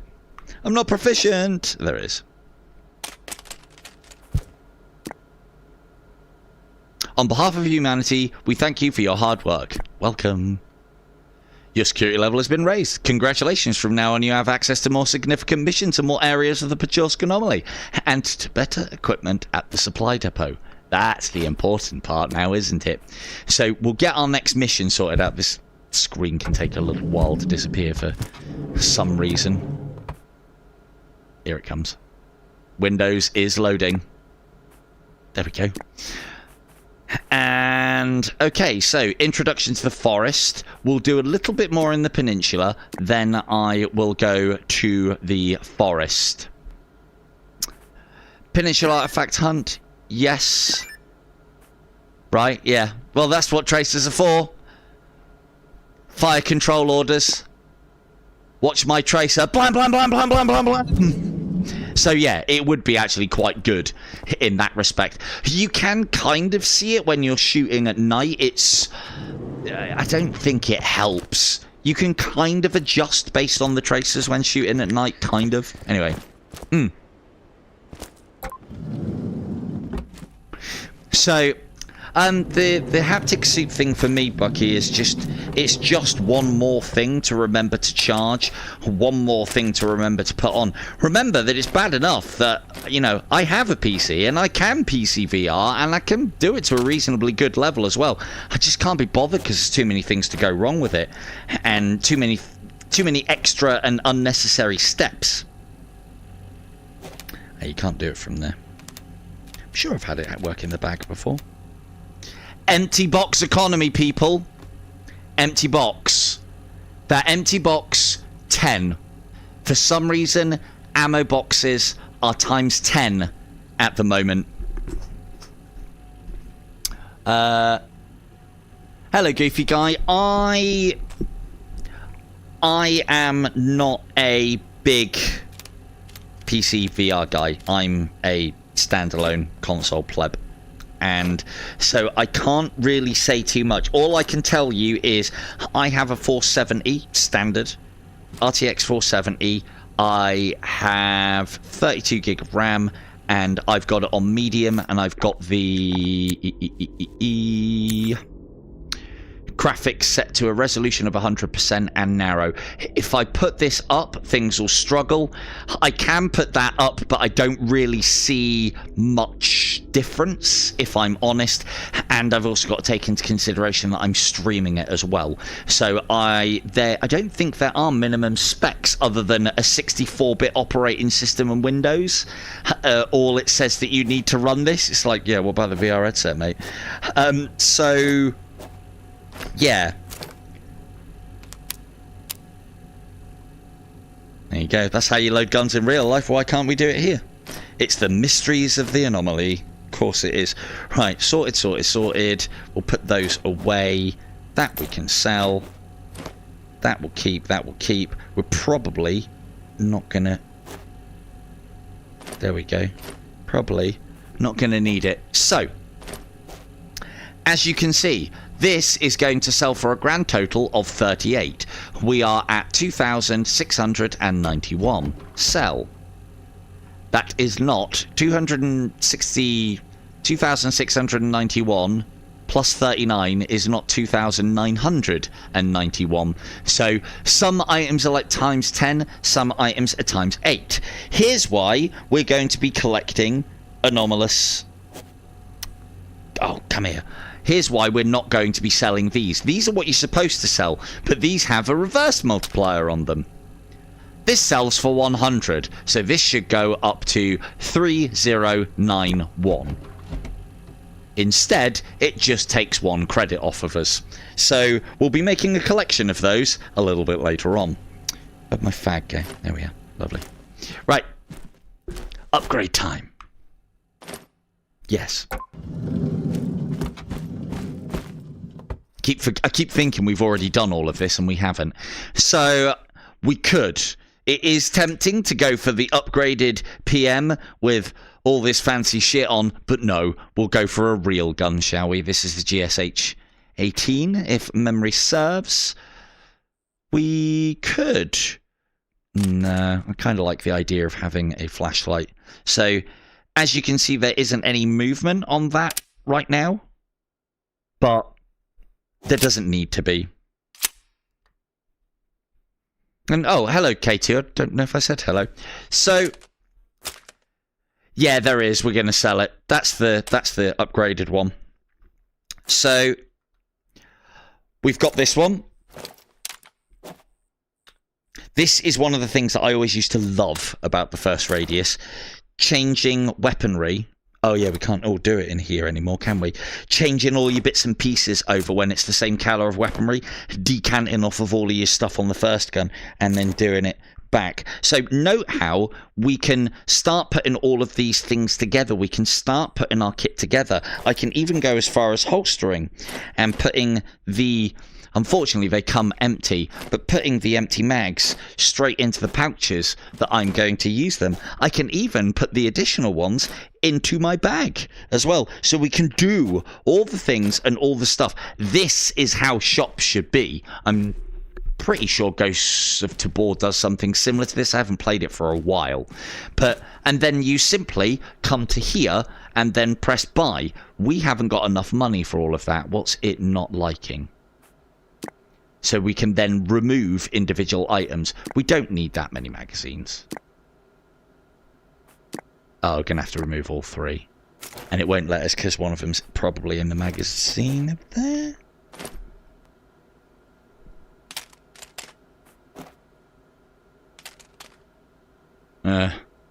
Doesn't like it. Yes. Going to have to remove it all. Right, start again. We'll go that. We'll go that. That's very expensive for what it is, actually. Small flashlight. I don't think we need that because we can do things a day. Right, so let's go that. Pop one of those in there. 1, 2. That's a good question, Octa. I'll show you. So let's purchase this lot of stuff first. So if I was to say steal, these are the blue med pens. Can't use it. And note how it's got the little barcode on there as well, and the little flashy blue thing. It's probably easier to see it on an item that's not fucking blue. There we go. See the little security tag there? So if I was to put lots of things in my bag, and the thing that I do appreciate is the amount of times that I've got everything ready, just been resupplying, and then done this. Oh. And that little beep just before you get out signifies that you have things in your backpack that you haven't paid for. So you can remember to come back in. I've done it all the time. You do that and it's, oh shit, I forgot to pay. I mean, yeah, everyone, I forgot to pay, haha. But if you just leave, all that cool stuff that I had, all those blue med pens and everything, all gets taken off of me. I have tried getting stuff out of there without it despawning. I think if you had a cooperative partner stood here and then the other person throwing stuff across the threshold, I think you could get that out for free. But at the end of the day, it's still got tags on it. So, you know, we'll have to get like butter knives to lever the tags off, or some kind of coat hanger assembly or something like that. Right, let's go and sort our guns out and we'll get the next mission on. We have got a war to do in Peninsula, let me tell you. Change of plan. Right. So, that one up there. We're going to need that later. Oh, that's Tracer, isn't it? Never mind. Hello, Mal. How we doing? I usually put my shotgun stuff there. Going to need that. And we've got a couple of magazines.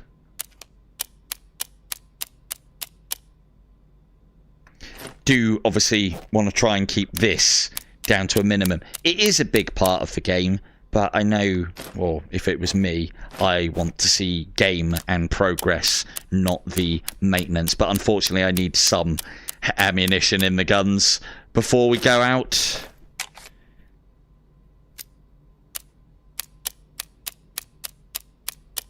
I mean, I know I could have just changed magazines, but, you know. Again, I think it's a bug, but it's, I don't know. Nice bug. 2 mags, 2 empty boxes. That'll get us a load more ammunition. There's another one there. Can we do it from here? No. Oh, because it's not that one. It's this one. This is a co-op game, yes. I don't think you'll be into this one, Mel. There'll be a squealing. There'll definitely be a squealing. But as I said, it's a great game.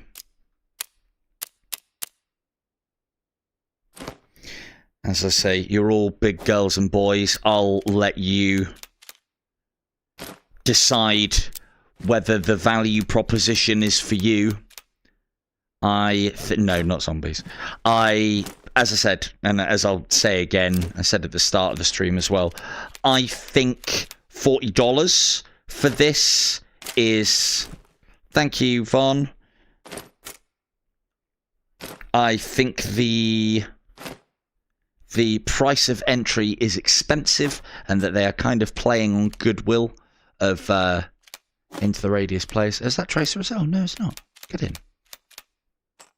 There we go. Empty box economy, people. This is where, like others make their millions with like cryptocurrency and stuff, we'll make it on empty boxes.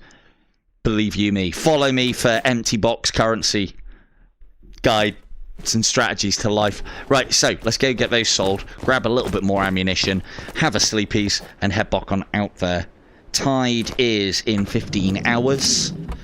I'm going to make a point of not doing anything at night, because I'm sure you don't want to see me just bumbling around in the dark. I can, but I'm not going to.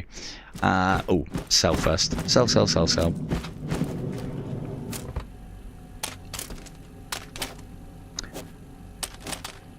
No, co-op's out now. I could go into co-op right now. Co-op is out, but co-op is not working very well. They are working on it, though. That's like one of their main priorities at the moment. Oh. It's only going to launch with two-player. Well, it's got two-player cooperative right now. And it's only going to be two-player cooperative. They do have aspirations to get up to four-player cooperative. So, right, we've got two magazines. The bullets are all down here. You can see FMJ and Tracer, which we are allowed. So, let's grab a box of those. I think that should... famous last words. That should be plenty to do a war. Co-op's out now. Co-op's ready now. Hey, I bought all of this shit. Oh, is it remembering what I had from last time? No, fucking remove all that. I don't want it. I wonder if it would give me that, what I bought last time. Anyway, I don't want it. Right. That's done. That's done. Sell. That would help. Lovely. 1,640 for a bunch of boxes. Happy days. Ah, fuck. Fuck. Did buy one of these. Yeah, we'll have a look at the Tracer later. I've got proper profile. I don't do PCVR either, Kim. I'm with you on that. Cool. Stash my fags. Get back out. Have a sleepy. Get back out there. Now, there they are. We don't need to smoke. There is no reason. So, and we don't need these either, because as I've shown you, although they are going to be a big part of the currency and the economy in the game, at the moment, they are not working as intended. So they are... No, I know, but I don't like the faff. I don't like the palaver. If I'm honest, KO. Basically KO. I'm a console pleb. I just want to turn it on and it work. I don't want to have to worry about specs. I'm not bothered about graphics as long as it is playable and it is fun. The graphics don't. Maybe I'm old. I don't know. Maybe it's that. I'm old now and graphics don't matter anymore.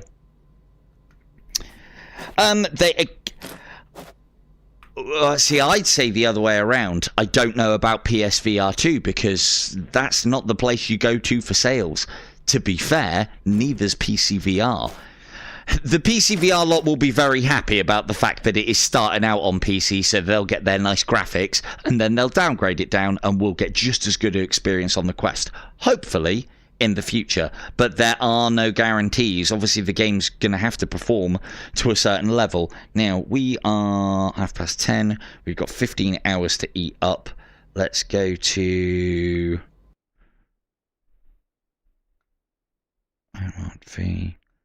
let's eat up 12 hours. Yeah, I know. How many is that? 2 hours. Oh, that isn't going to give us a lot of light. Okay, we're going to have a lie in. There we go. And what have we got to remember before we leave? Take the cigarette out of our mouth. Yes. And shower.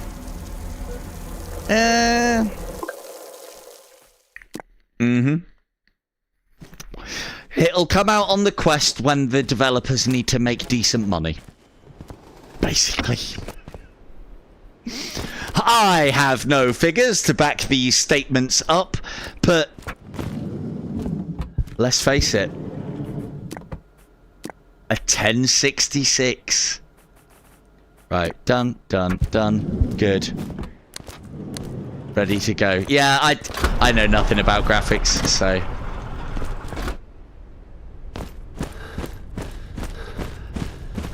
That might be asking a lot if they have to do a different build for a Quest side of things. So, we shall see. Apparently, making games on PlayStation VR 2 as well, it would be easier for them to port across from PC, I think, to Quest than it would be to port from PC to PlayStation architecture. Apparently, the foveated rendering thing on the PlayStation 2 is a fucking nightmare. Right now, we have had a tide happen. What does that mean? All the loot's back. Now, a lot of the players in the beta have been saying, like, fucking hell, man, 2 days is not enough time to really do anything. Now, I think the game in its current state, forcing you to have to think... Lovely. Have to think about what enemies you take on, what enemies you leave, what engagements you take, and how much you do. Because you haven't got a lot of time, you are having to plan all of these factors a lot harder than in the previous Radius. In the previous Radius game, it was kind of a bit of a walk in the park, for the most part. Going out at night's fun. I'm trying, actually... But I'm trying not to go out at night so that you guys can see what I'm doing, because this isn't the sort of light sourcing that we need. So, I could have got the pocket torch. I might go back and get that. I'll give him a bag. Going out at night is fine. Going out at night is all part of a strong economy, let me tell you. Because, I mean, we're not night at the moment. We're very, very early morning. So, and it's because... Well, as you can see, we've been out here like less than a minute. I couldn't tell you, unfortunately. Couldn't tell you. Oh, look, little pack of fags there. Thanks very much. One of the things I'm hoping, I mean, I hope that it gets added into the game as standard is something like a scavenger mode or stalker mod. I appreciate what the devs did for ITR, because I'm actually playing the stalker mod or started playing the stalker mod for Into the Radius 1 earlier on today, as it happens, just to see if I was getting the same problems. This may look very, very smooth, or it should look very, very smooth to you guys. It's a little jittery for me, but nothing that I can't model through. And then it gets a little bit more jittery, especially during combat in the forest. Woo. So, but that's where we'll be heading next after we have gone to war. But yeah, there is time pressure, but there's ways to avoid that time pressure. But avoiding that time pressure will then mean that you will not be doing your economy any favours, because enemies will be spawning more regularly. There is an element of that, you know, that's part and parcel of what the Radius is about, wandering the wastes of the Radius and doing all the looting. But without there being enemies, then, like, you know, it's not quite as interesting, is it? Now, did we?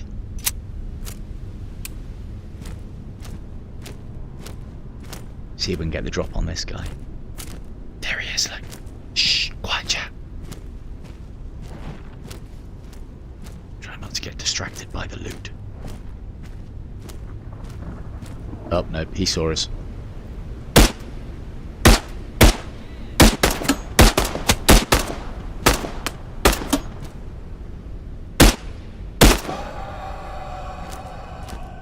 I took a lot more shots than I thought it was. Ooh, cracker. Oh, I thought that's a magazine then. Right, here's the thing that we haven't come across yet. Anomalous household objects. So that is like a child's toy cube, and then it's been multiplied and condensed to itself by the Radius. Keep these. I hope it does listen to your microphone, because that's going to make all of my streams absolutely hilarious. It's possible. I am running around the Radius shouting.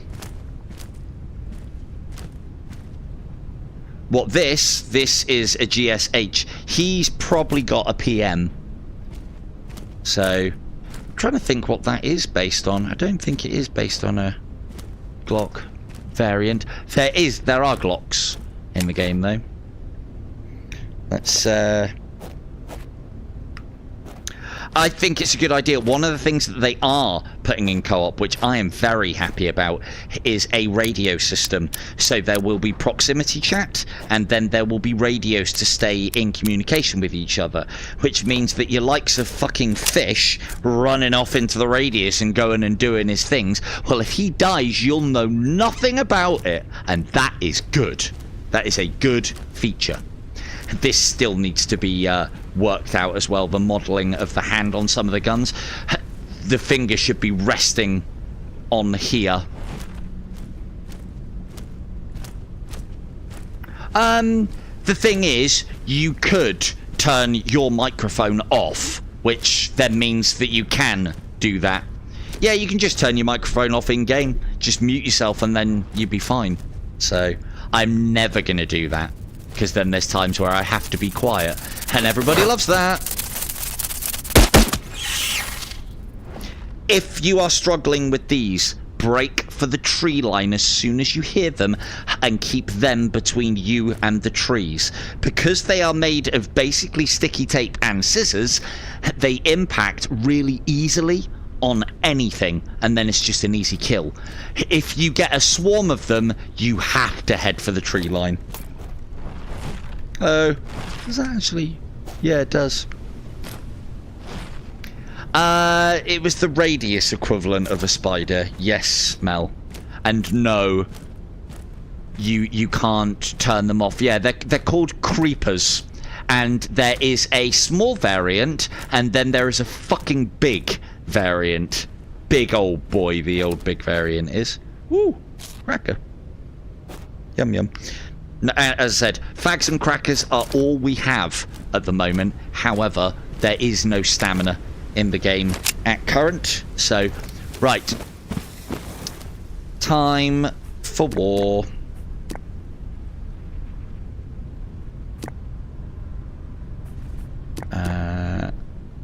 Oh, we've missed one. We'll go back for that later. Now we'll have the daylight. Ooh, some ash there. Right, what's the life like? Not bad. Cool. Okay. Everyone ready for war? Yeah, I've seen bigger ones. Not like huge, just probably double. Probably double the size. Yeah, they're something like that. We've all the guys on the beta have basically said like, oh, that's where all the cassette tape from our childhoods went. You know, don't remember it being red, so maybe the radius has tainted it, and that's where all the child scissors have gone as well. But they're a lot sharper than child scissors. They do go in the houses now as well. Not having a silencer.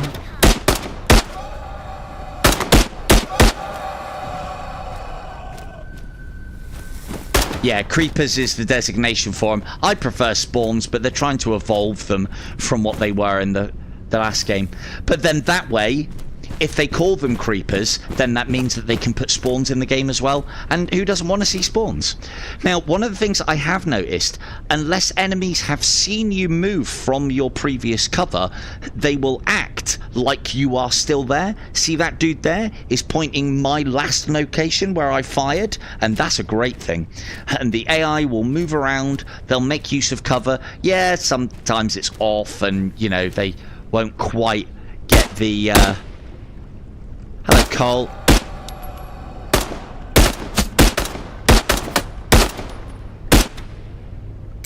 Snatching. Shit.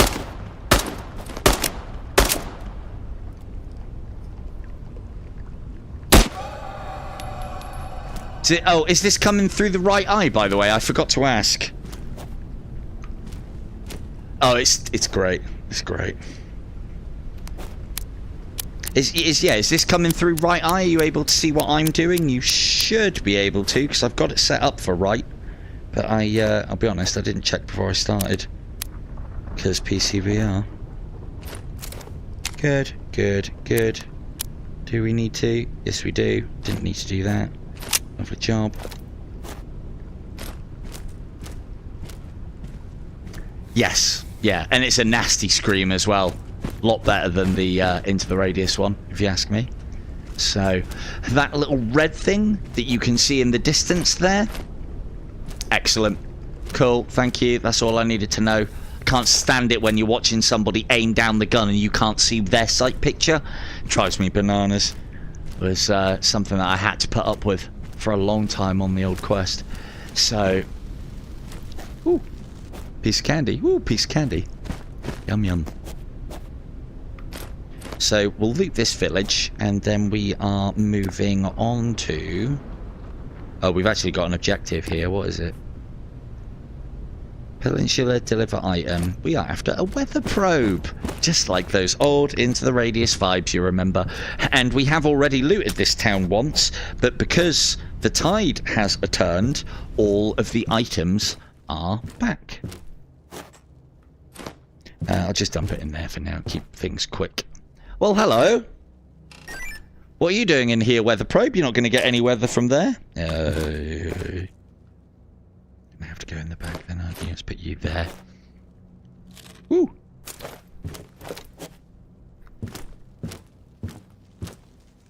Yeah, it's very much appreciated. I do like all of these sound effects. As I said, there's no point in us picking up fags at the moment.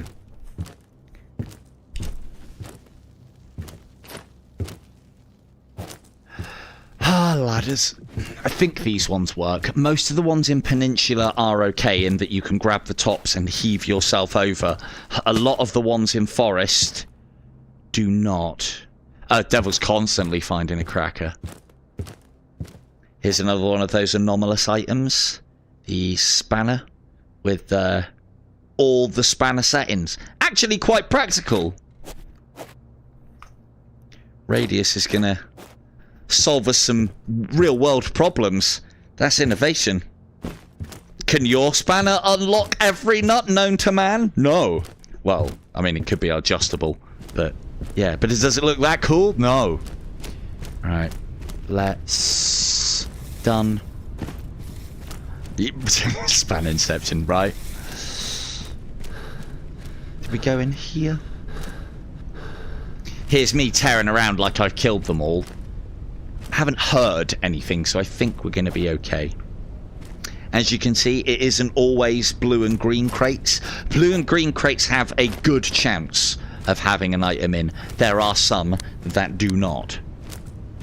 And there are big crates in the game as well. They are already opened for some reason. I mean, to be fair, it saves me doing it. The devs are still stacking items, which we're taking. Ooh. Never lose your smokes again. Here we go. Box time. Not crack-a-lackin' indeed. Come on now. Ooh. That's a problem. Ow. We haven't got a slot for that. Cool, we're carrying that home then. Brilliant.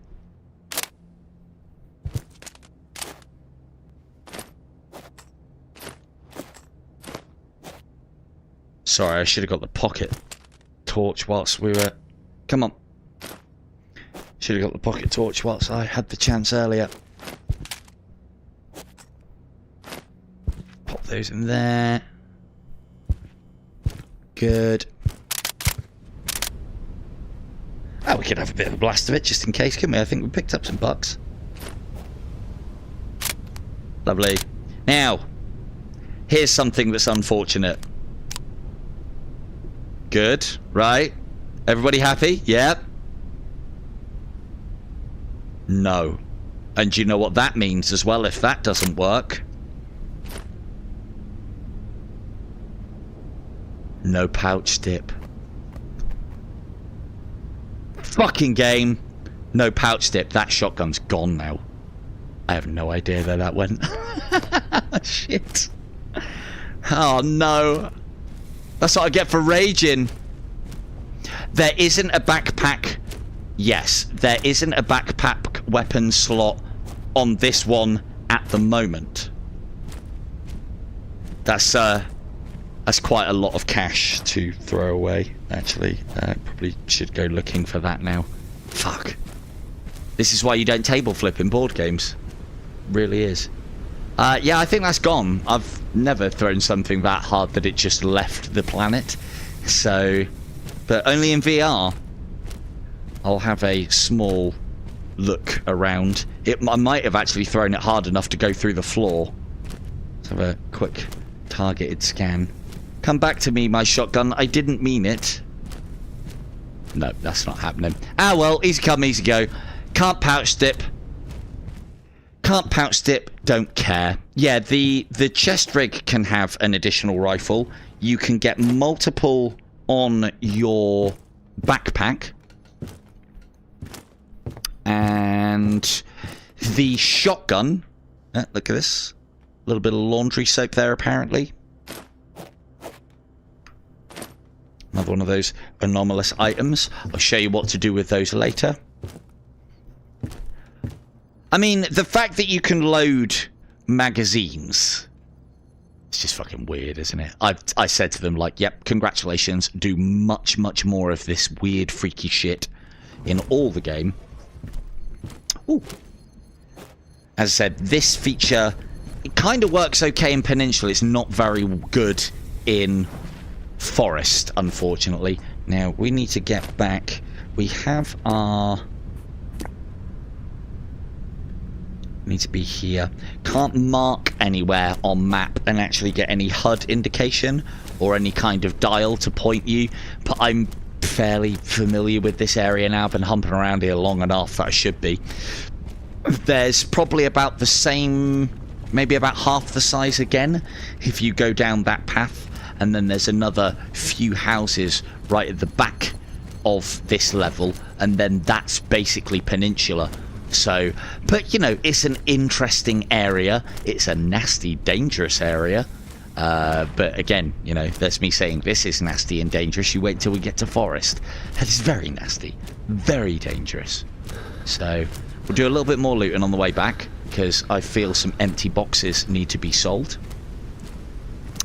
There is a weight system like the last one as well. You can see at the moment we are overloaded, and so our speed is down, and you can check that to see where you are overloaded.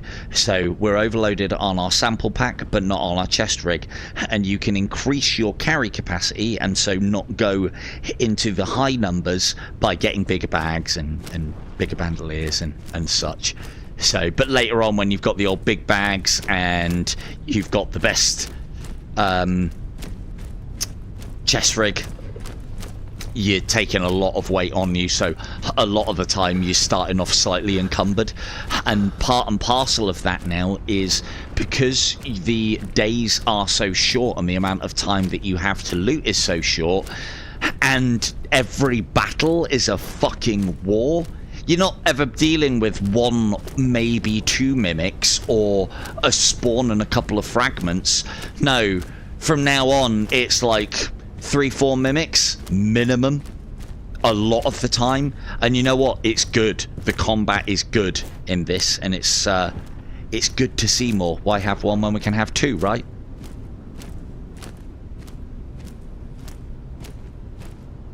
Yeah, the old door teleporters are awesome. That one at the moment only goes one way though as well, which didn't happen in the previous beta. One of the things that we can do is we can put our lights on and in our... Can you still do that? Yeah. On and in our pouch. So basically, they're on. Yeah, no worries, awful. Again, the one thing that I will say is I know this isn't going to be for a lot of you that watch my channel regularly because you're not PCVRers. Neither am I. So... But I can when I have to. And I don't know, I think it's important that I need to be involved with this game so I can scream and shout at the devs to get it on the quest. Might even happen sooner. Ooh, piece of candy. Right, let's get the heck out of here. Mission accomplished. Congratulations and well done, everybody. I think it was anyway. Nope, missed it. Shit.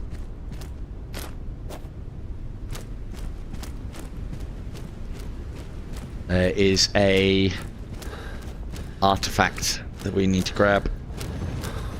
Or I think it's an artifact. But yeah, again, it's one of those things. When I first started playing the game, going out at night was fucking deadly, and then you become familiar with the area, and you find like little routes that you can travel. Like coastlines are usually, or like round the outskirts of the island, are usually really good and don't have a lot of anomalies. And so all of a sudden, traveling at night is not as difficult a proposition as it could be.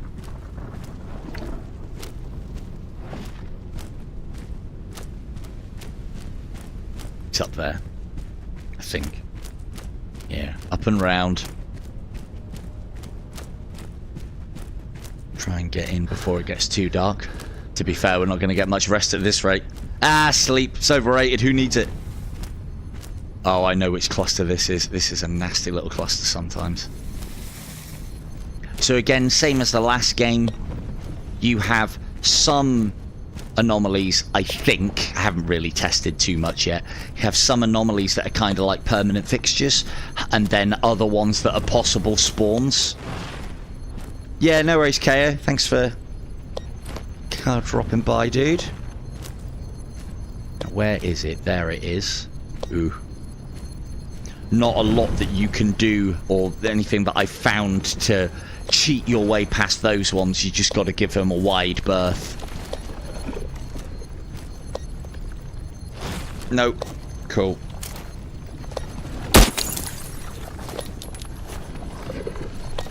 Is that the one? That's not the one. Oh, you shit.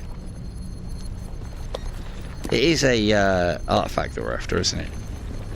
Got the weather probe already. We are after... Use the artifact to locate the artifact. Use the probe. Okay, okay. Well, I've got one. What are you doing up there? How the fuck am I supposed to get that? This does happen. Ow. From time to time. Oh, I might be able to jump. Ugh. Oh, okay.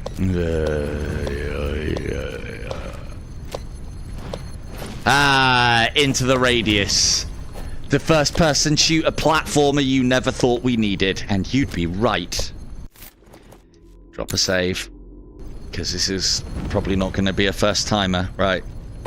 Let's see if I can... Where's the fucking torch gone? There we go. Ready?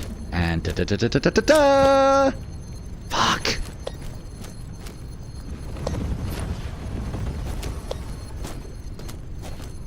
Now it's time to put kettle on. Why? Why do they make us do these things? This definitely is the route, isn't it? I don't even know if I can make that. I'm gonna fucking have to. Oh, fuck. Oh, hang on. Ow. Fuck. Might have just route found it. So if we go up on here, and then up on here. So this is always a lot of fun, isn't it? Running around in an artifact cluster when you've got to do platforming and it's nighttime. Fun stuff. And of course, I won't be using any meds. No, no, no. Because we can get... we can get a... oh, at least there's a spanner here. We can have a shower when we get back. And that's a lot cheaper. Could I...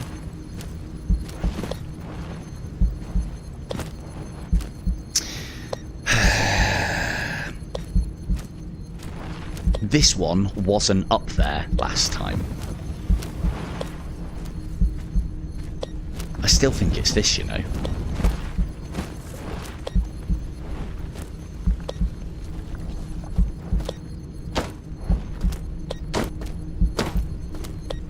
Yes! Fuck you, the radius! Give me that!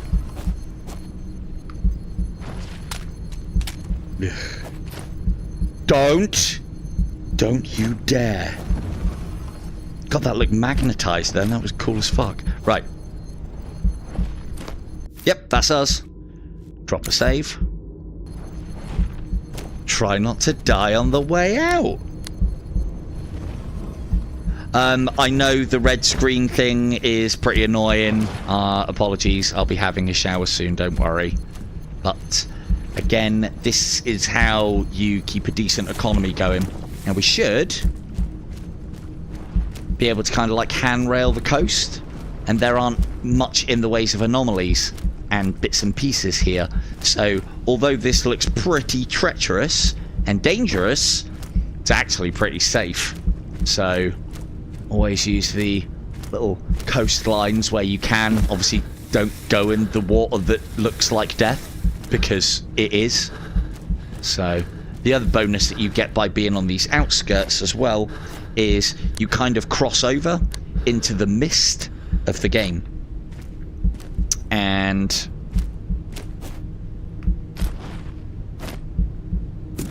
3 rounds. Did we reload these? Did have a bit of a war. Yeah, we must have done. Got any others in my backpack? No. Ah, well.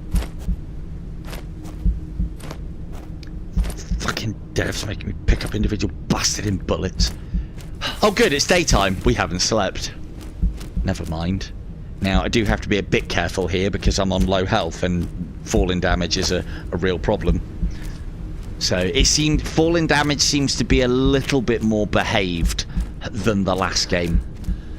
I think this might be a little bit of a bug. Equivalent of a fucking flashbang. Right, let's get rid of that blood, dump crap, get stuff, carry on. So, I mean, we could go and have a look at my proper profile. Could be about time for that. I can show off all the cool stuff that I've done in my base. It's not that cool, I've just hidden packets of fags about the place. Complete. Neon. Now, I will, before we do that... Oh, neon. Before we do that, I will give you my top of this tip. And this is the sort of thing that you wouldn't know until you've put the hours in. And those are the kind of tips. I don't want to spoil anything for anybody. I know if you've watched this far, then that's kind of what I'm doing. But there is definitely an element of play this for yourself, because it is that feel. Those feels. I'm like, you know, being quite nonchalant and sprinting through the game. I didn't used to do that during the first 10 hours, tell you now. Access mission points. These are what we need to generate the next security level. And you'll see, if we have a look at what's available, introduction to the forest we already have unlocked.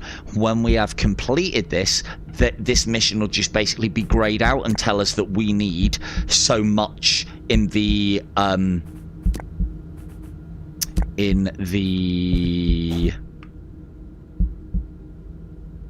oh shit, where did I put it? There. No. There. There, get in there, you precision piece of instrument. Oh, fucking hell. There we go. Access mission points. So yeah, they'll become apparent later. As we're collecting them now, it is, I believe it's going towards our next one. And so, usual sort of shit, rinse and repeat until...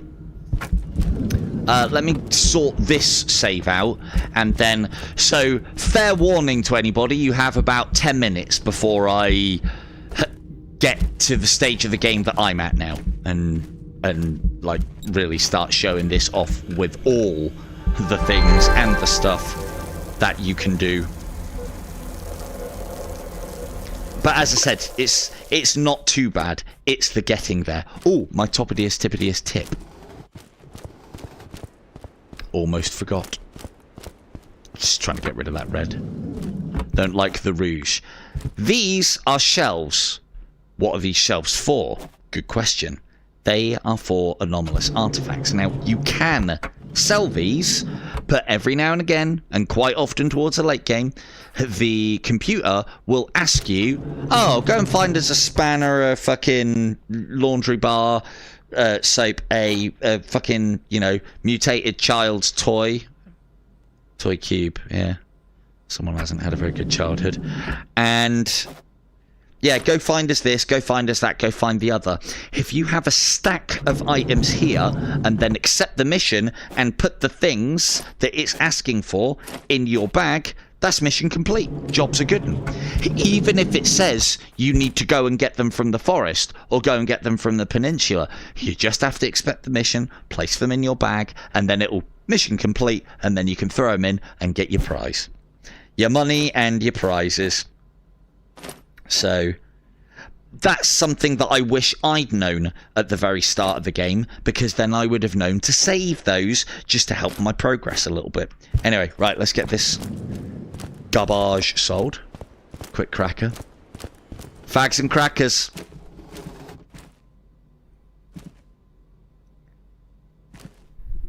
Fags and crackers is what the UMPSC deems us necessary to run on, apparently. That one's empty. So, yeah.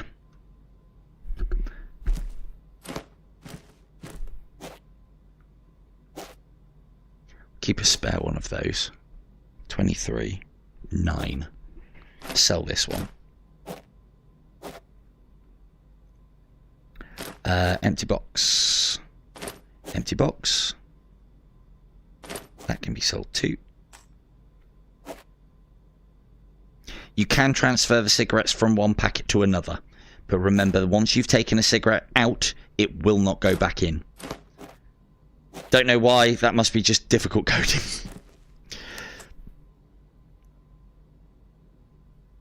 Come on. Oh, it's because a lot of the time it doesn't like it if you are holding another item. It was doing. It was working before. Does work. Seems to be a bit twitchy. Nice quality of life feature, that. Being able to... Oops. Open, point, and put in. I can go in the fridge. Perfect. And yeah, as I said, we're living in a very much living in a cardboard economy in the radius. I wonder if it's something to do with the fact that it doesn't register items that you haven't picked up recently. Possibly. Right, that one can go with us. That one did it fine. Yeah, it might be something to do with the fact that I'm holding a second. Let's pop that there. Oh, they're tracers.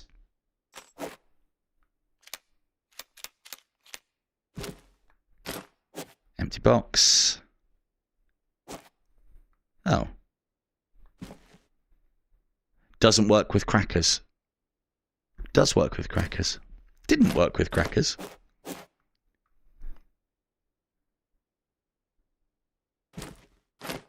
Empty packet.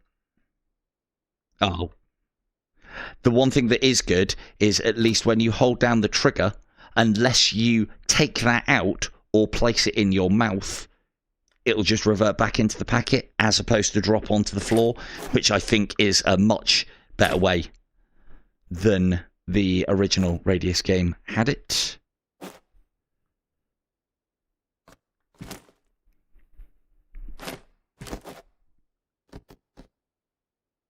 Dun dun dun. Oh, bullets.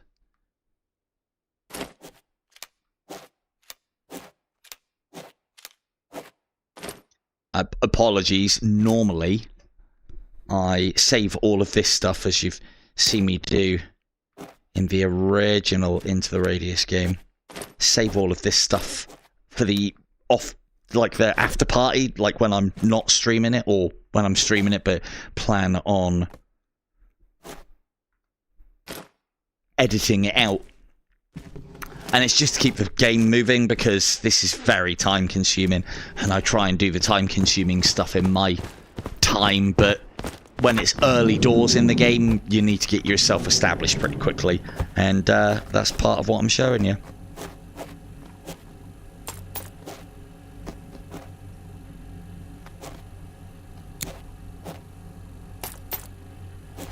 Come on.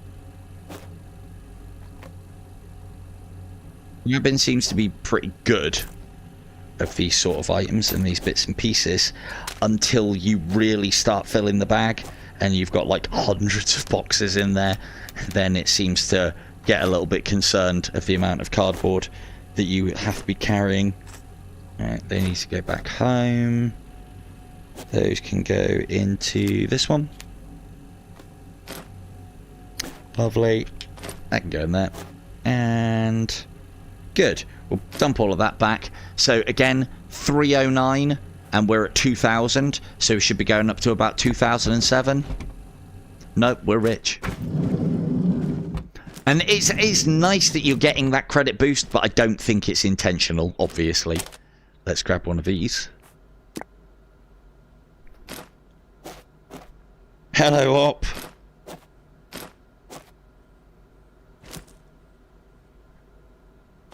Fair enough. I don't know, dude. Like, obviously it's different for me, but I've known people that don't play a lot of Quest 2, and Quest 3 has been the... And they've had a Quest 2, and Quest 3 has been the one. It's the one that's sorted bits and pieces out for them, and just kind of come together. Right, time to get rid of this crummy old chest rig, don't you think? Now, if I was to have a chest rig, which one would I be? Well, we could do with that. Let's go up through it logically. Let's have this one. And as I said, we can take the old one off, put the new one on. We can keep all the things on the old one as well, so you can very much just literally have your loadout in your dormitory fixed with this, with all the trimmings and all the bits and pieces. And that can literally just sit on the dummy back in there, and then it allows you to then switch loadouts on the fly. That's part of the reason why I always used to use the PPSH, because it was good and it saved me. Give me my things back, thank you.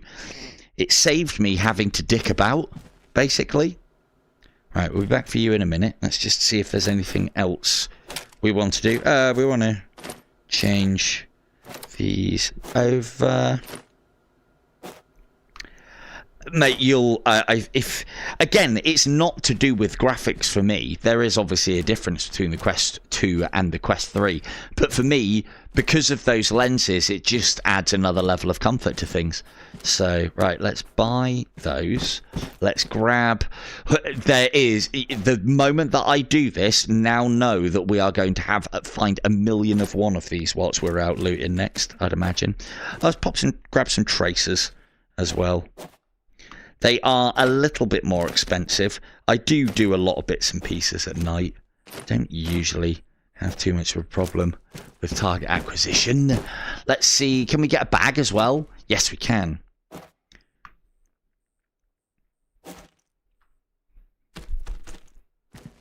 Oh, we have to. So to swap bags, you have to, like with the rig, if you hold A and then grab, that's then detached. And then we can put the new one on. And we'll transfer this over in a minute. But let's take our ill-gotten gains with us. Oh, forgot to pay. That's right, forgot. Cool. Transfer this over. Oh, I mean, it was kind of like baby's first strap-on, wasn't it? But I don't think we need it. And it's worth 500. Oh no, that one was actually worth just over 50, I think, or it might have actually been the right amount of money. And then, like, I could even have the backpacks saved with a specific loadout. One of the things, I don't know why they've done it, but when you pick up the bag, it then gets kind of like sealed. And I think that's so that you can make a bag and give it to someone else. Oh yeah, this is Radius 2, mate. This is, we are on PC the VR. Oh, yes. Special occasions. See, it does work. Right. So now we have a little snatch bag there. We have a two-hander there. And we've also got a two-hander. Oh, they are the right ones. No, the into the radius. Oh, wrong way. Oh, fuck's sake. Usually they just stay there. If you do it too quickly, they do drop out. Now, Into the Radius has been on PC and has been actually out for quite some time now. So, a couple of years, probably. It's definitely been out a couple of years on the Quest, I think. Alright, that's that, that's that, that's that. Those, get that in there. Lovely. And those in here. Good. All working as intended. We'll take these reds with me. The red ones I don't mind using because they're not that good and they're just a nice little top up on health. The blue ones, I hate using the blue ones because it's like, oh, they're so expensive. Let's take a load of reds out with me. They need the using. We've got cash to get rid of there. In fact, let's take the blues. But that's where they go, look, isn't it? In that little pouch. If only you could zip that up. That would be the touch that I want. When it's full, you can press trigger on it. Or when it's full or not, press trigger on it, zip it up. But anyway, done, done, done. And take some additional ammunition with us. This is probably way too much. But, as I said, every fight seems to be a fucking war in this game.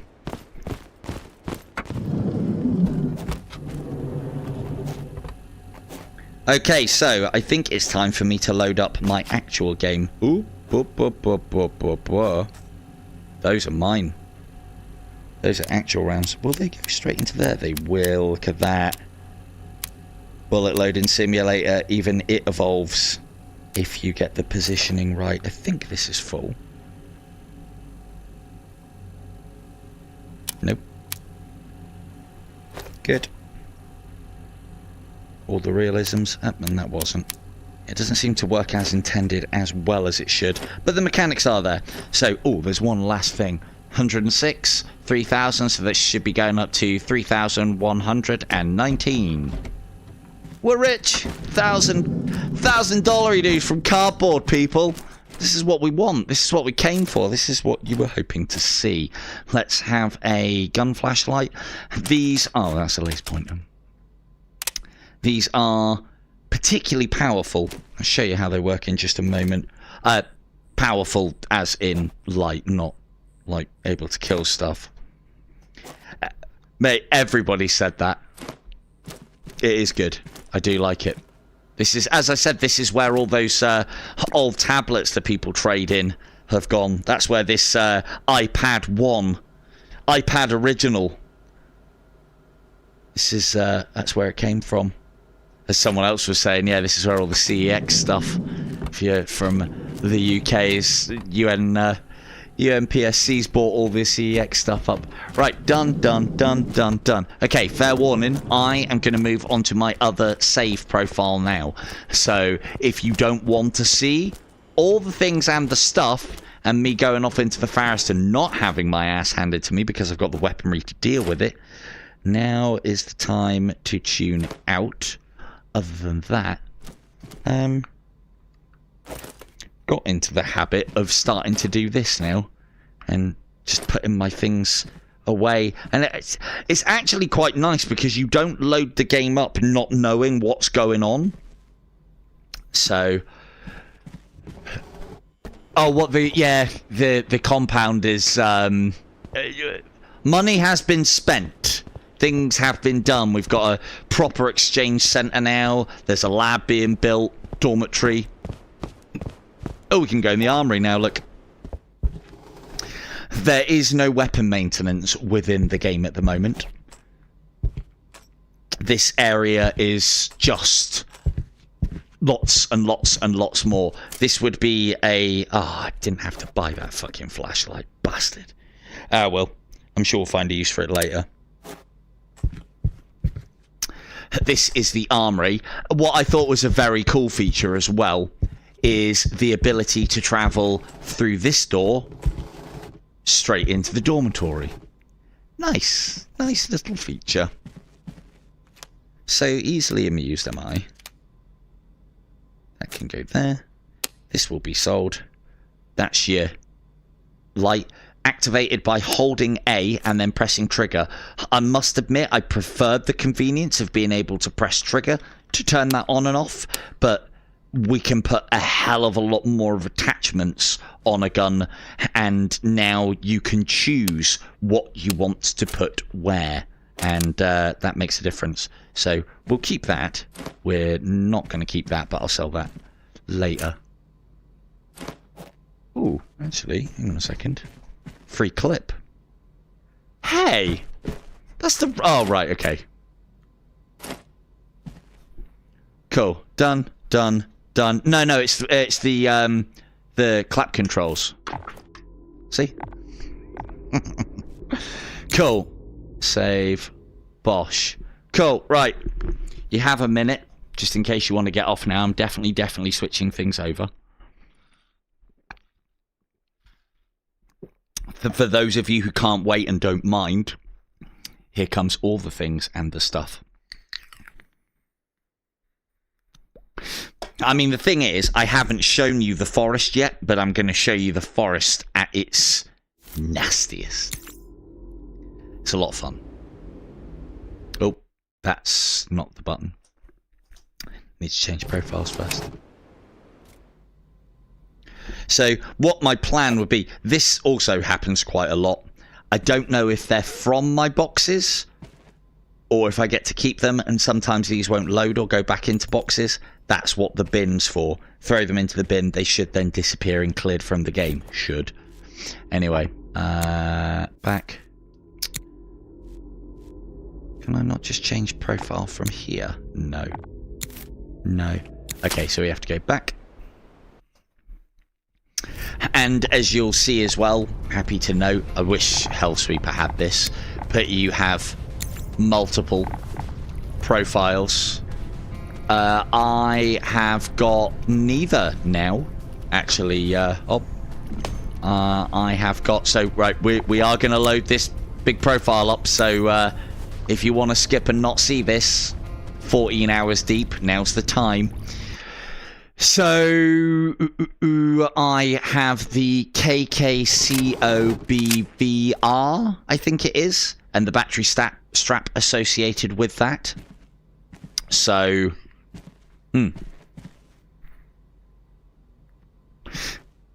yeah, we need more profiles on Hellsweeper.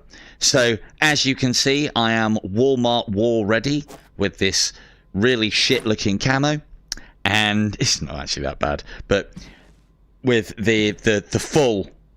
So we've also got the Glock fully fitted with silencer, light. We've got you should be able to see the pistol light in that. For those of you who play Onward, yep, it's so easy to lose that sight.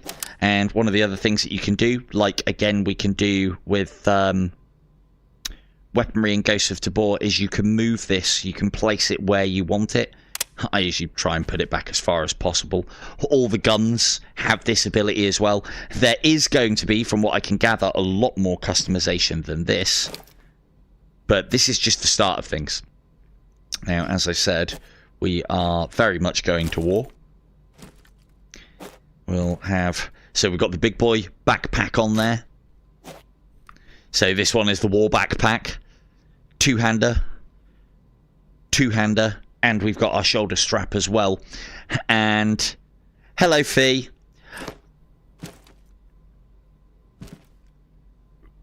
Right, that's what I thought.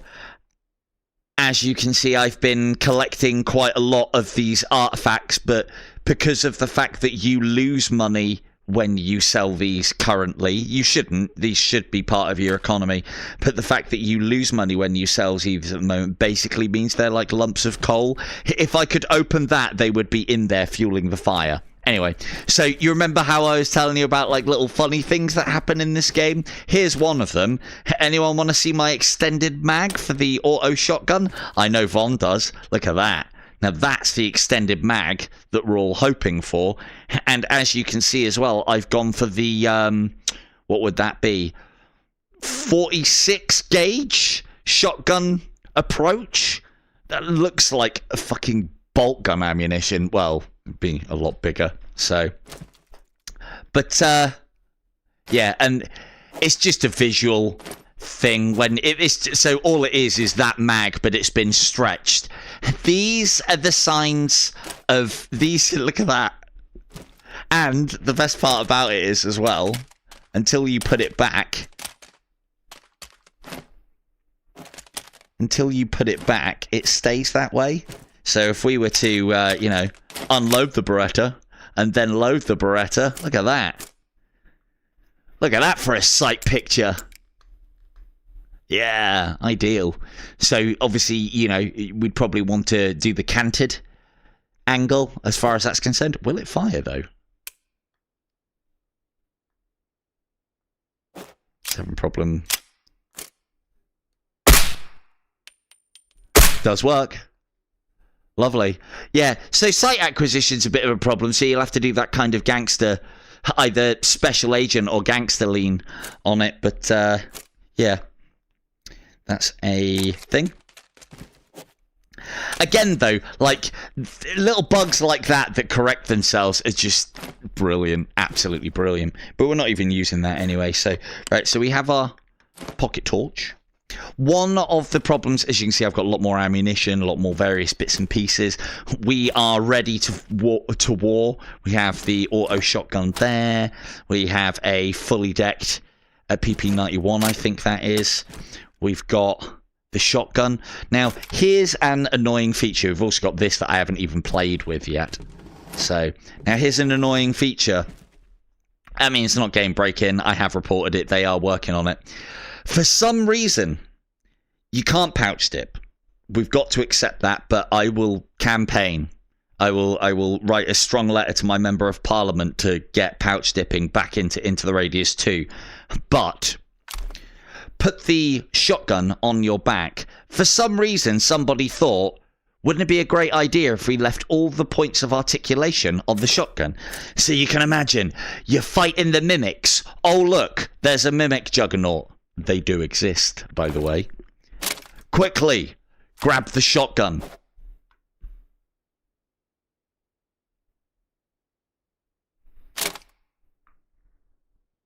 And it actually removes ammunition from the bandolier, which is really annoying. So it makes shotguns, when you have them on your shoulder holster, very annoying.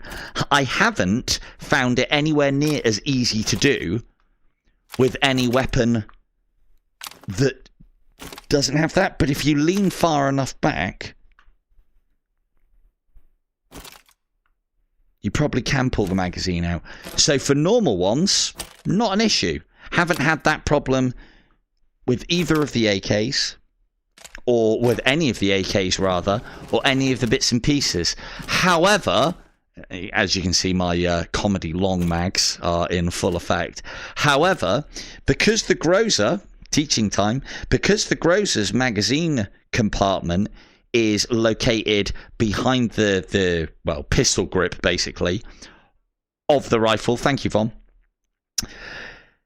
This is, because it's located behind there, it means that when it is on... Hello, Ken. When it is on here, the magazine is the first thing that you would reach to grab for.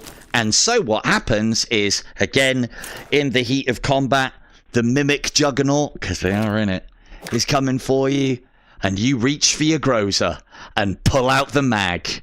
In what fucking capacity would that ever be useful? Why would you rather grab the magazine of the weapon than the weapon itself, or even, you know, the ammunition from the rack? But anyway, I've said this to them, so yeah. We've also got an AS Val, got the scope on that bad boy as well. The sniping is actually pretty good in this. It's something that I'll be making use of because stealth and silence and all of these factors are quite a big part in this game now, if you want to play that way. And I've also got whatever that is. Hello, Ken. How we doing? Fair warning, Ken. If you don't want to see Into the Radius 2 ruined for you, look away now, or what have you.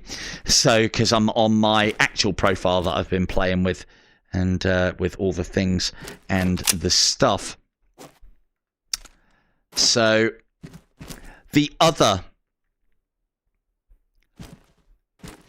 Oh no, of course. Yeah, don't get me wrong, Fee. A lot of this I've probably made about 10-15 bug reports of various things that I've come across. Some big, some small. I haven't said anything about the fact that you can reload the gun with bullets whilst the clip's in the gun, because I don't know if I don't like that yet. It is a bit stupid. Nah, that's fair, that's fair. The thing is, as well, if I do streams like this, you guys will be more prepped for if you can get on the cooperative with me. That's something that I'm hoping to do. I've had a word with Mac, and I've also had a word... Mac's already obviously ready for PCVR, and he's played a lot of Into the Radius. And I've also had a word with Beanie. Now, my only problem with playing with Beanie is he's kind of on the same front of PCVR as me, and he's also, like Mac smokes his cigars more than, like, you know, his normal cigarettes. Beanie likes his fags. Now, we'll have a quick tour of my facility, and you'll see that I am never really many steps away. As a true or ex-smoker, I'm never really too many steps away from a full packet of fags and a lighter. And I think it is the hallmark of a good explorer, is that, you know, I mean, we've got to heal. You know, we've got to heal. Oh, we can play. Ah, what a shame. I tell you what, after knowing that I'm at full health, I need a cigarette. Oh, look, here's a packet of fags up here. And the lighter's there as well. So we can smoke in the shower now. And these are things that, again, a good explorer should be able to take no more than, I don't know, 5 or 10 steps and be in range of a packet of cigarettes. There, see? And it's an important part of the explorer experience, as you can see. Now, the problem with playing this cooperative with Beanie is I'm likely to do this because I like to have cigarettes available at all times, as you all know. And he smokes too. Yeah, there's lighters with every packet of fags. Lighters with every packet of fags. There's a couple that Beanie will never find. Like, you know, I put one up there, obviously. The one up on the shower, I can't even see it from here. So, you know. But these are important things. Like for me, it's like, you know, whilst me and Beanie will be stood here, it's like, yeah, mate, so number 1 is obviously the command room. You've got your dormitory there. Smoke. You know, these are real problems in both the virtual world and the real world. And we need to make sure that cigarettes are always available. Putting them back is obviously quite difficult. No, Beanie will never find them. No, he won't watch this. Don't be silly. There we go. Back up there. Never find them. Never find them. Like, you know, it's like, yeah, so... yeah, this is where we sell all of our stuff, and just through there is where you would, you know, go and buy your new stuff. Packet of fags. We've got the lighter as well. Smoke. And these are the sort of shit that I'm going to have lots of fun with in the radius, as well as hunting him down. I hope friendly fire is a thing within the radius. I think cigarettes go out when you enter here, and that'll be something to do with the fact that they don't want you opening the packets of fags and smoking them without paying for them, which is quite a cute feature. So we've got access to everything now. This, as I said previously, is the SKS. This is the SKS mod. So I don't think, comparing stats wise, excuse me, accuracy is a little better. Recoil is a little less. Bullet velocity is less with the standard SKS as well. So there is a difference between them, but it's more to do with the fact that they've got all of these rails on them, which you can then attach things. And when I say attach things, I do mean attach things. Because, as any good explorer knows, you need to have at least a scope here. Because there might be times when you have to use your SKS kind of like a bazooka at long range and fire it shoulder mounted for some reason. And don't even get me started on this one. Being able to put the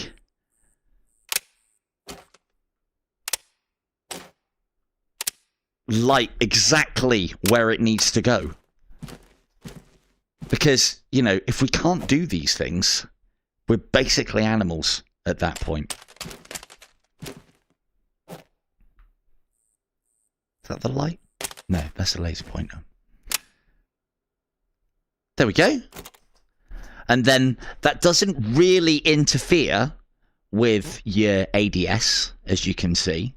And then you've got an easily accessible light source as well, you know? And yeah, so you can just piss around with all of that. And the thing is, as well, they've only just started on this system. I think there's a lot to come. There's a lot of bits and pieces that they're doing.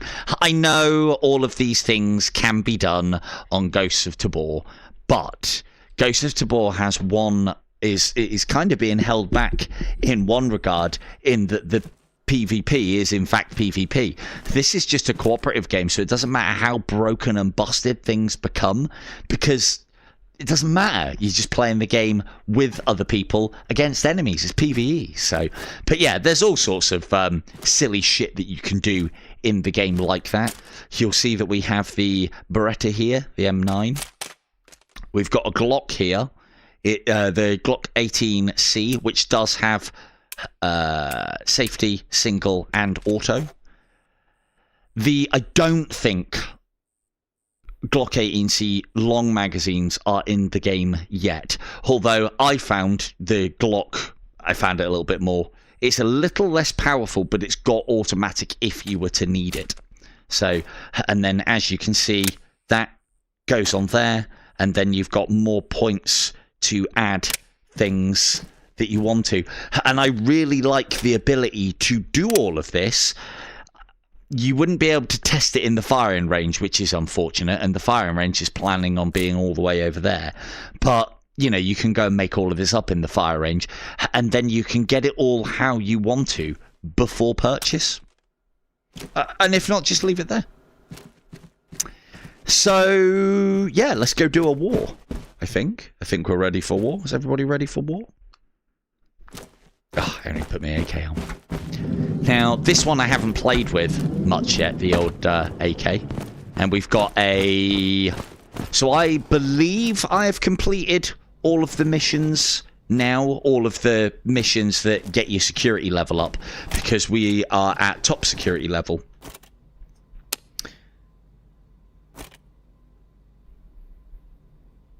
I like, for some reason, that Viper looks really clean on this. So again, loads and loads and loads more sights so that everybody can have what they want. I want loads of hollows, loads of red dots, loads of bits and pieces. Now, we've got lots of bits and bobs. Obviously, this is a big backpack. One of the things that we do need to do is we need to do a little bit of a restock. Now, with the way that the game works now, in that the radius time is vastly shortened, and we don't have as long in the radius between the tides. In fact, like, we've only got 9 hours, but we're coming up to daylight, and I don't want to waste that.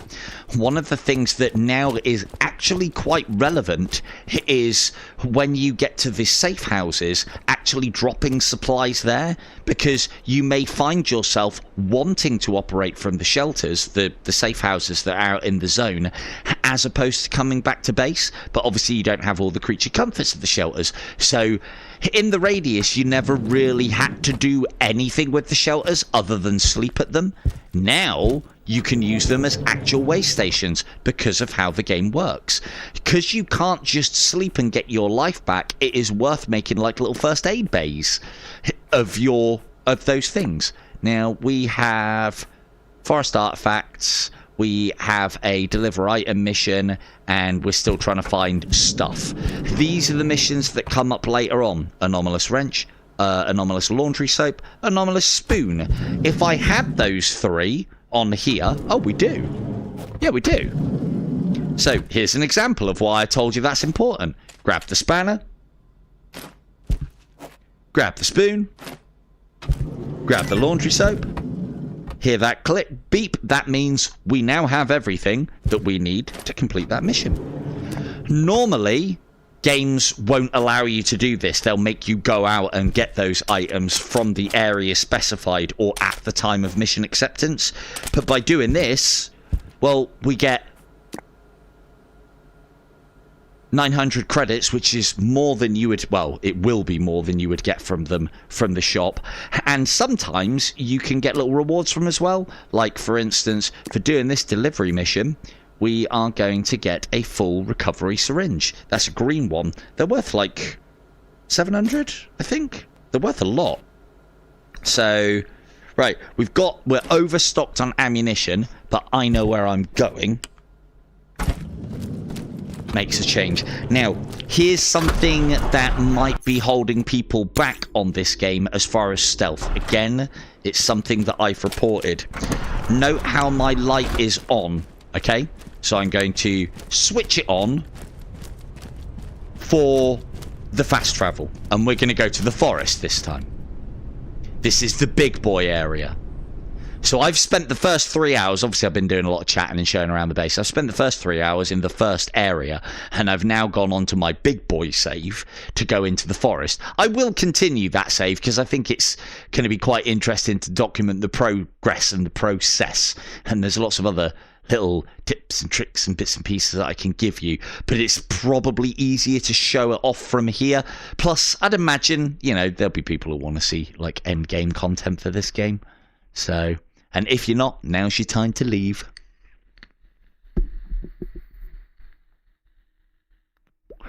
Oh, and I did just change my battery as well. I just remembered. Thank you, Von. Bang on time. Sort of. Oh, so we're going to do a little bit of this. Yeah, no worries, K2. I'm going to do a little bit of this, and then I have a game that I'd like to have a look at for the after party, called Agent Simulator, and it looks so far up my street. It's going to be great. Now, this is another thing that you might see there when you are playing the game. There is a lot of black screen. Now, you can see things are, well, the things are getting quite juddery for me right now. It will stabilize because everything's loading up. I usually find. I don't think I've got a lot in my backpack. But I find a lot of this, I think, is to do with the amount of items that are in the world. Now, note how my light was not on when I got here.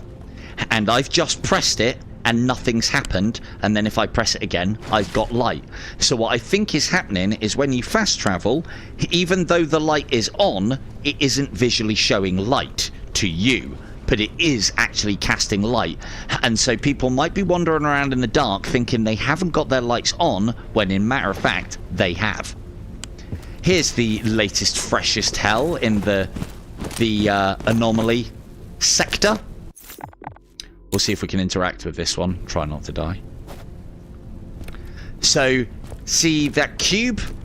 It's like a moving lightning anomaly, basically. Let's go and poke it, see what happens. And it has like a patrol path, but it always feels like it's coming towards you. And you can hear something that sounds very similar to the burning of the ash that you're supposed to pick up. And that's basically what they do. The area of that is huge. The radius of those things is absolutely fucking huge, and it will murder you in quick order. So... yeah, that's nasty. Very nasty. Right, we're not even supposed to be going this way. We're supposed to be doing a supply drop. Now, I don't know if you guys can see it. I'm losing quite a lot of frames here.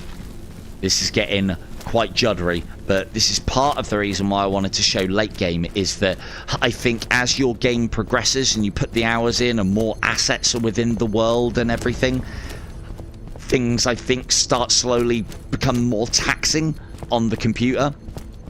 So, yeah. bear in mind that this could happen to you when you are many hours deep into the game. It'll probably be looking smooth as butter for you guys, but I can tell you now that there's a bit of juddering going on for me. I have found that turning the resolution down helps. Oh, not really. Now it looks like I'm playing underwater. Ah, well.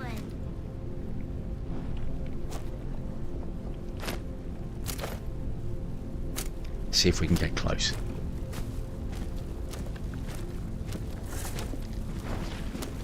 Oh, does it? So yeah, again, there was me thinking that I had everything that I needed. I'm pretty sure this guy isn't going to react to my voice. I'm speaking loud, just in case he is. It's got the child voice lines.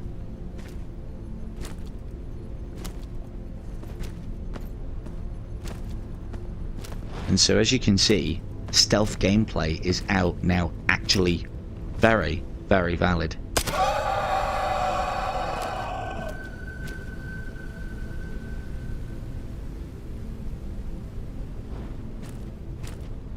Is it actually quite juddery? Maybe I shouldn't play this then. But I wanted to give people an idea. Oh, I forgot. We can go to war. I haven't actually fired this at anybody yet. And so... Shit, I'm not going to if I don't fucking load the thing. Prick. Now, thankfully, these hunter mimics fire 2 shots, and because they've got a double barrel shotgun, and then have to reload.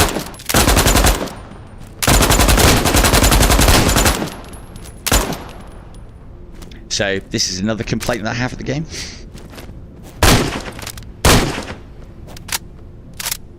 Is that this one I haven't reported yet, but I will.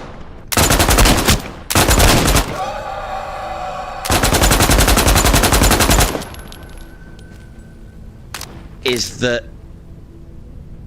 a lot of these like little sticks are stopping shots. And it's like, come on now. This is well high caliber stuff. Rip through the foliage.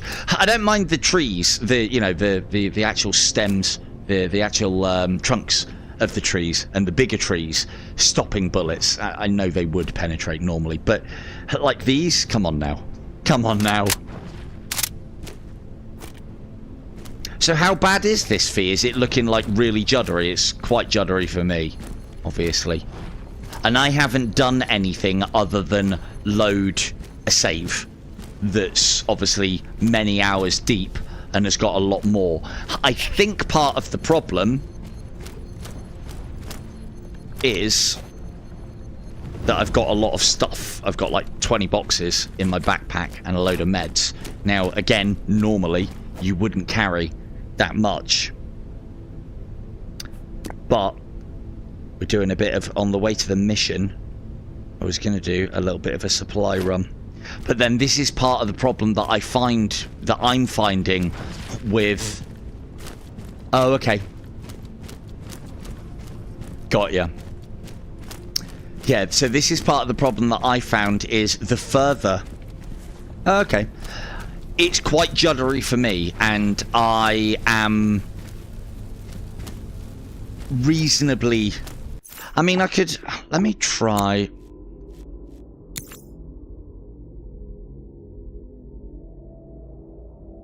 Oh, okay. Let's try putting the overall quality down to low. See what happens then.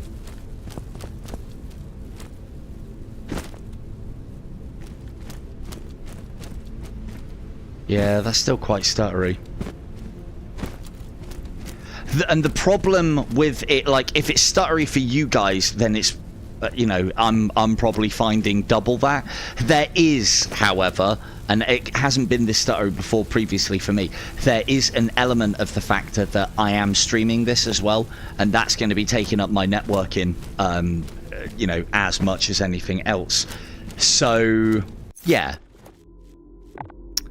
But, I mean, the thing is, I don't want to show too much of this game off. Oh dear, really. So I don't want to show too much of this off, but rest assured, that first world we spent a good 3 hours in, and we could return there quite easily. And at this stage of the game now, the more advanced enemies are now populating the peninsula when you take the higher level missions for there. There is still more stuff for us to do. What I was going to do was make a sprint for this shelter and have a go at this mission. But again, if you guys are finding it stuttery, then it's probably just as well. Let me show you how quickly the police can kill you. Dead.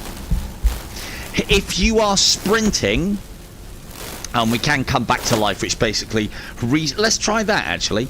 Let's respawn at base and see if that has any effect on the frames. But then technically our things still populate the world. So... this is, I believe, just an optimization problem. The one thing that I will say is we didn't have these problems at the start. I think everything was looking pretty smooth. And it's nice and smooth here. So later in the game, basically what you have is there are several kinds of mimics. Police, military personnel with AKs. There are like a hunter variant with shotguns. There is what I can only describe as a juggernaut later on, which is like just a bigger armored mimic, and he sounds like he's got a fucking Bren gun. And there are creepers, which are what the spawns, what we know as spawns, are now called creepers. They might have done that on purpose so that they can bring spawns back into the game as a separate thing, but the spawns were always made of, I suppose, or at least on the quest, they looked like they were something to do with the essence of the radius, something to do with the black that hangs in the sky, whereas these ones look like they have grown from a little orb of that, and then have surrounded themselves with, well, tape and scissors. And so maybe they're being called creepers because spawns will be in different areas or later areas, or maybe they're going to put the old maps into the game and we'll revisit them and the spawns will be back nastier and spiderier looking than ever. So those would all be possibilities. I don't know why they've changed it to creeper. I don't. So one of the things that I will say is I tried playing In Death through PCVR earlier on. We'll have a quick look at that in the after party as well, and you can tell me how good my PC is. Now, that is an old game. However, as it turns out, In Death was pretty well fucking optimized for PCVR. And with the Pro controllers, all of a sudden, In Death PCVR is running pretty buttery smooth. Now, let's see what we get here. So that seems a little smoother to me. Not amazing, still a little bit juddery. So again, you know, later game, I've gone through many days of the tide coming in and resetting everything. I'll have picked up and dropped things as I've been traveling about, so there'll be a lot more items populating the areas than there should be. This is a much bigger area.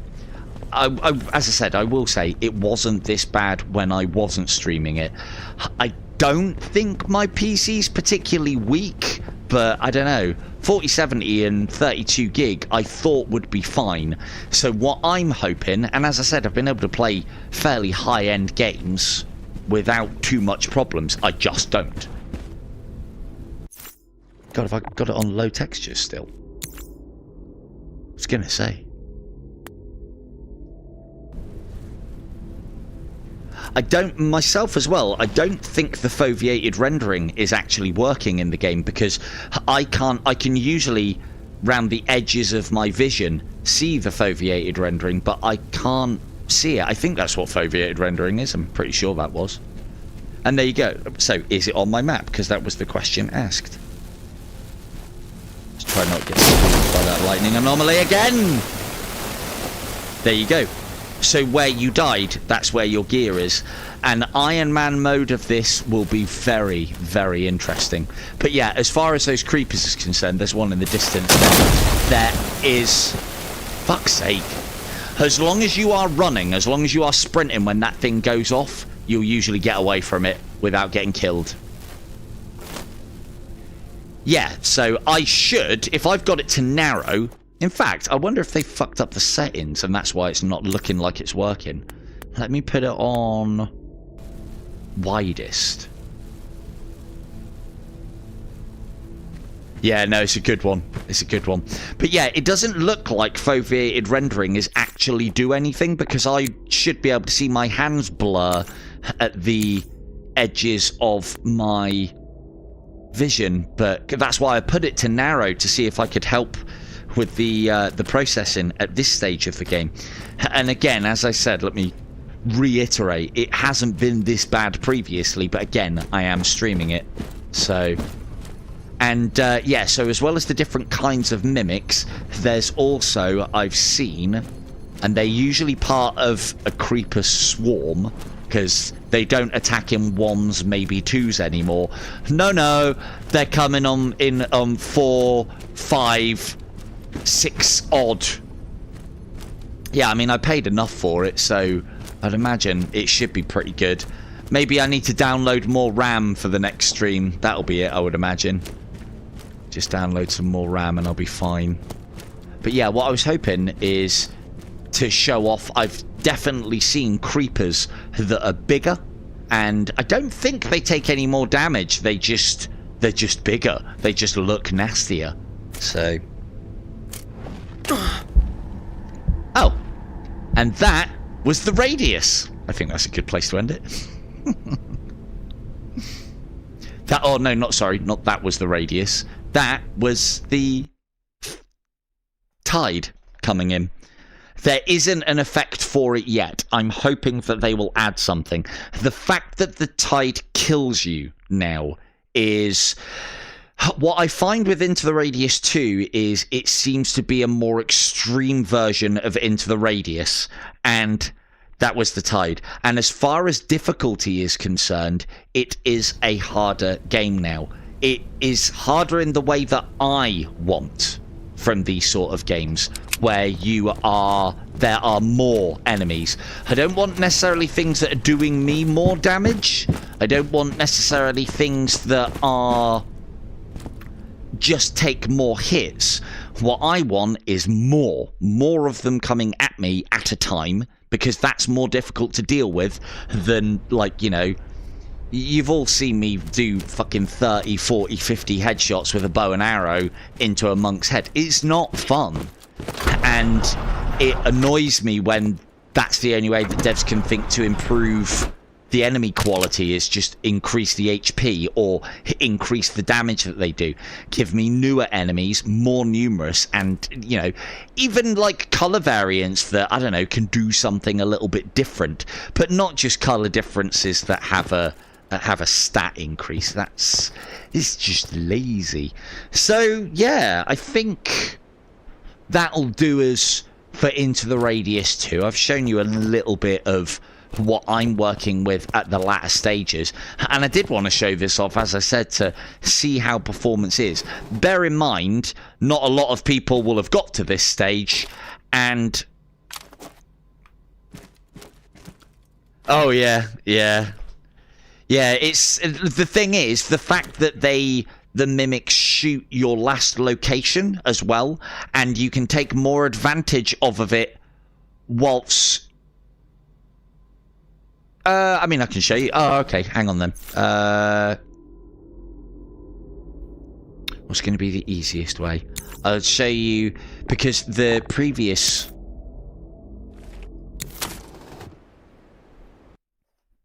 Hang on, Fee. I will show that off just for you then in that case. But what we'll do is, as I said, we will end this one here. As I say, this has been Into the Radius 2, and this is the early access version of it that was in closed beta. We are on version 0.9.3 of revision 24879, if that means anything to you. The game is going to be dropping in proper early access for the 24th of July. $39.99.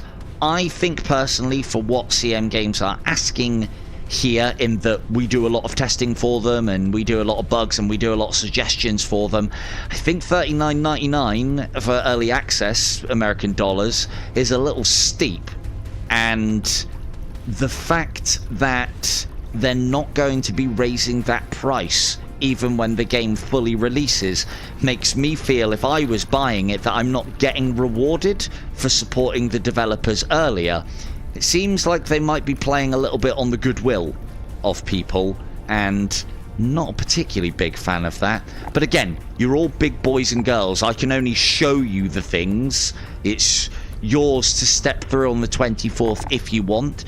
The other thing that I will add as well is, as stands, the cooperative is a bit of a mess. It does work, but connecting to each other, there's problems, and there's problems whilst you play. As I understand it, the cooperative is literally everything that we've just done in the single player, but you've got a buddy. I don't know if there's friendly fire, but I hope so. And I know you can like item share and swap things between you. And I think cooperatively you start a new save, and one of you is the host, and you have a new base. So on the 24th it's out. Remember, you could try it for your $40, see if it's worth your time over those 2 hours, and then see about refunding potentially or whatnot. I'd like to see this one at the sort of like $25 mark. I think would be very fair for what the developers are asking for.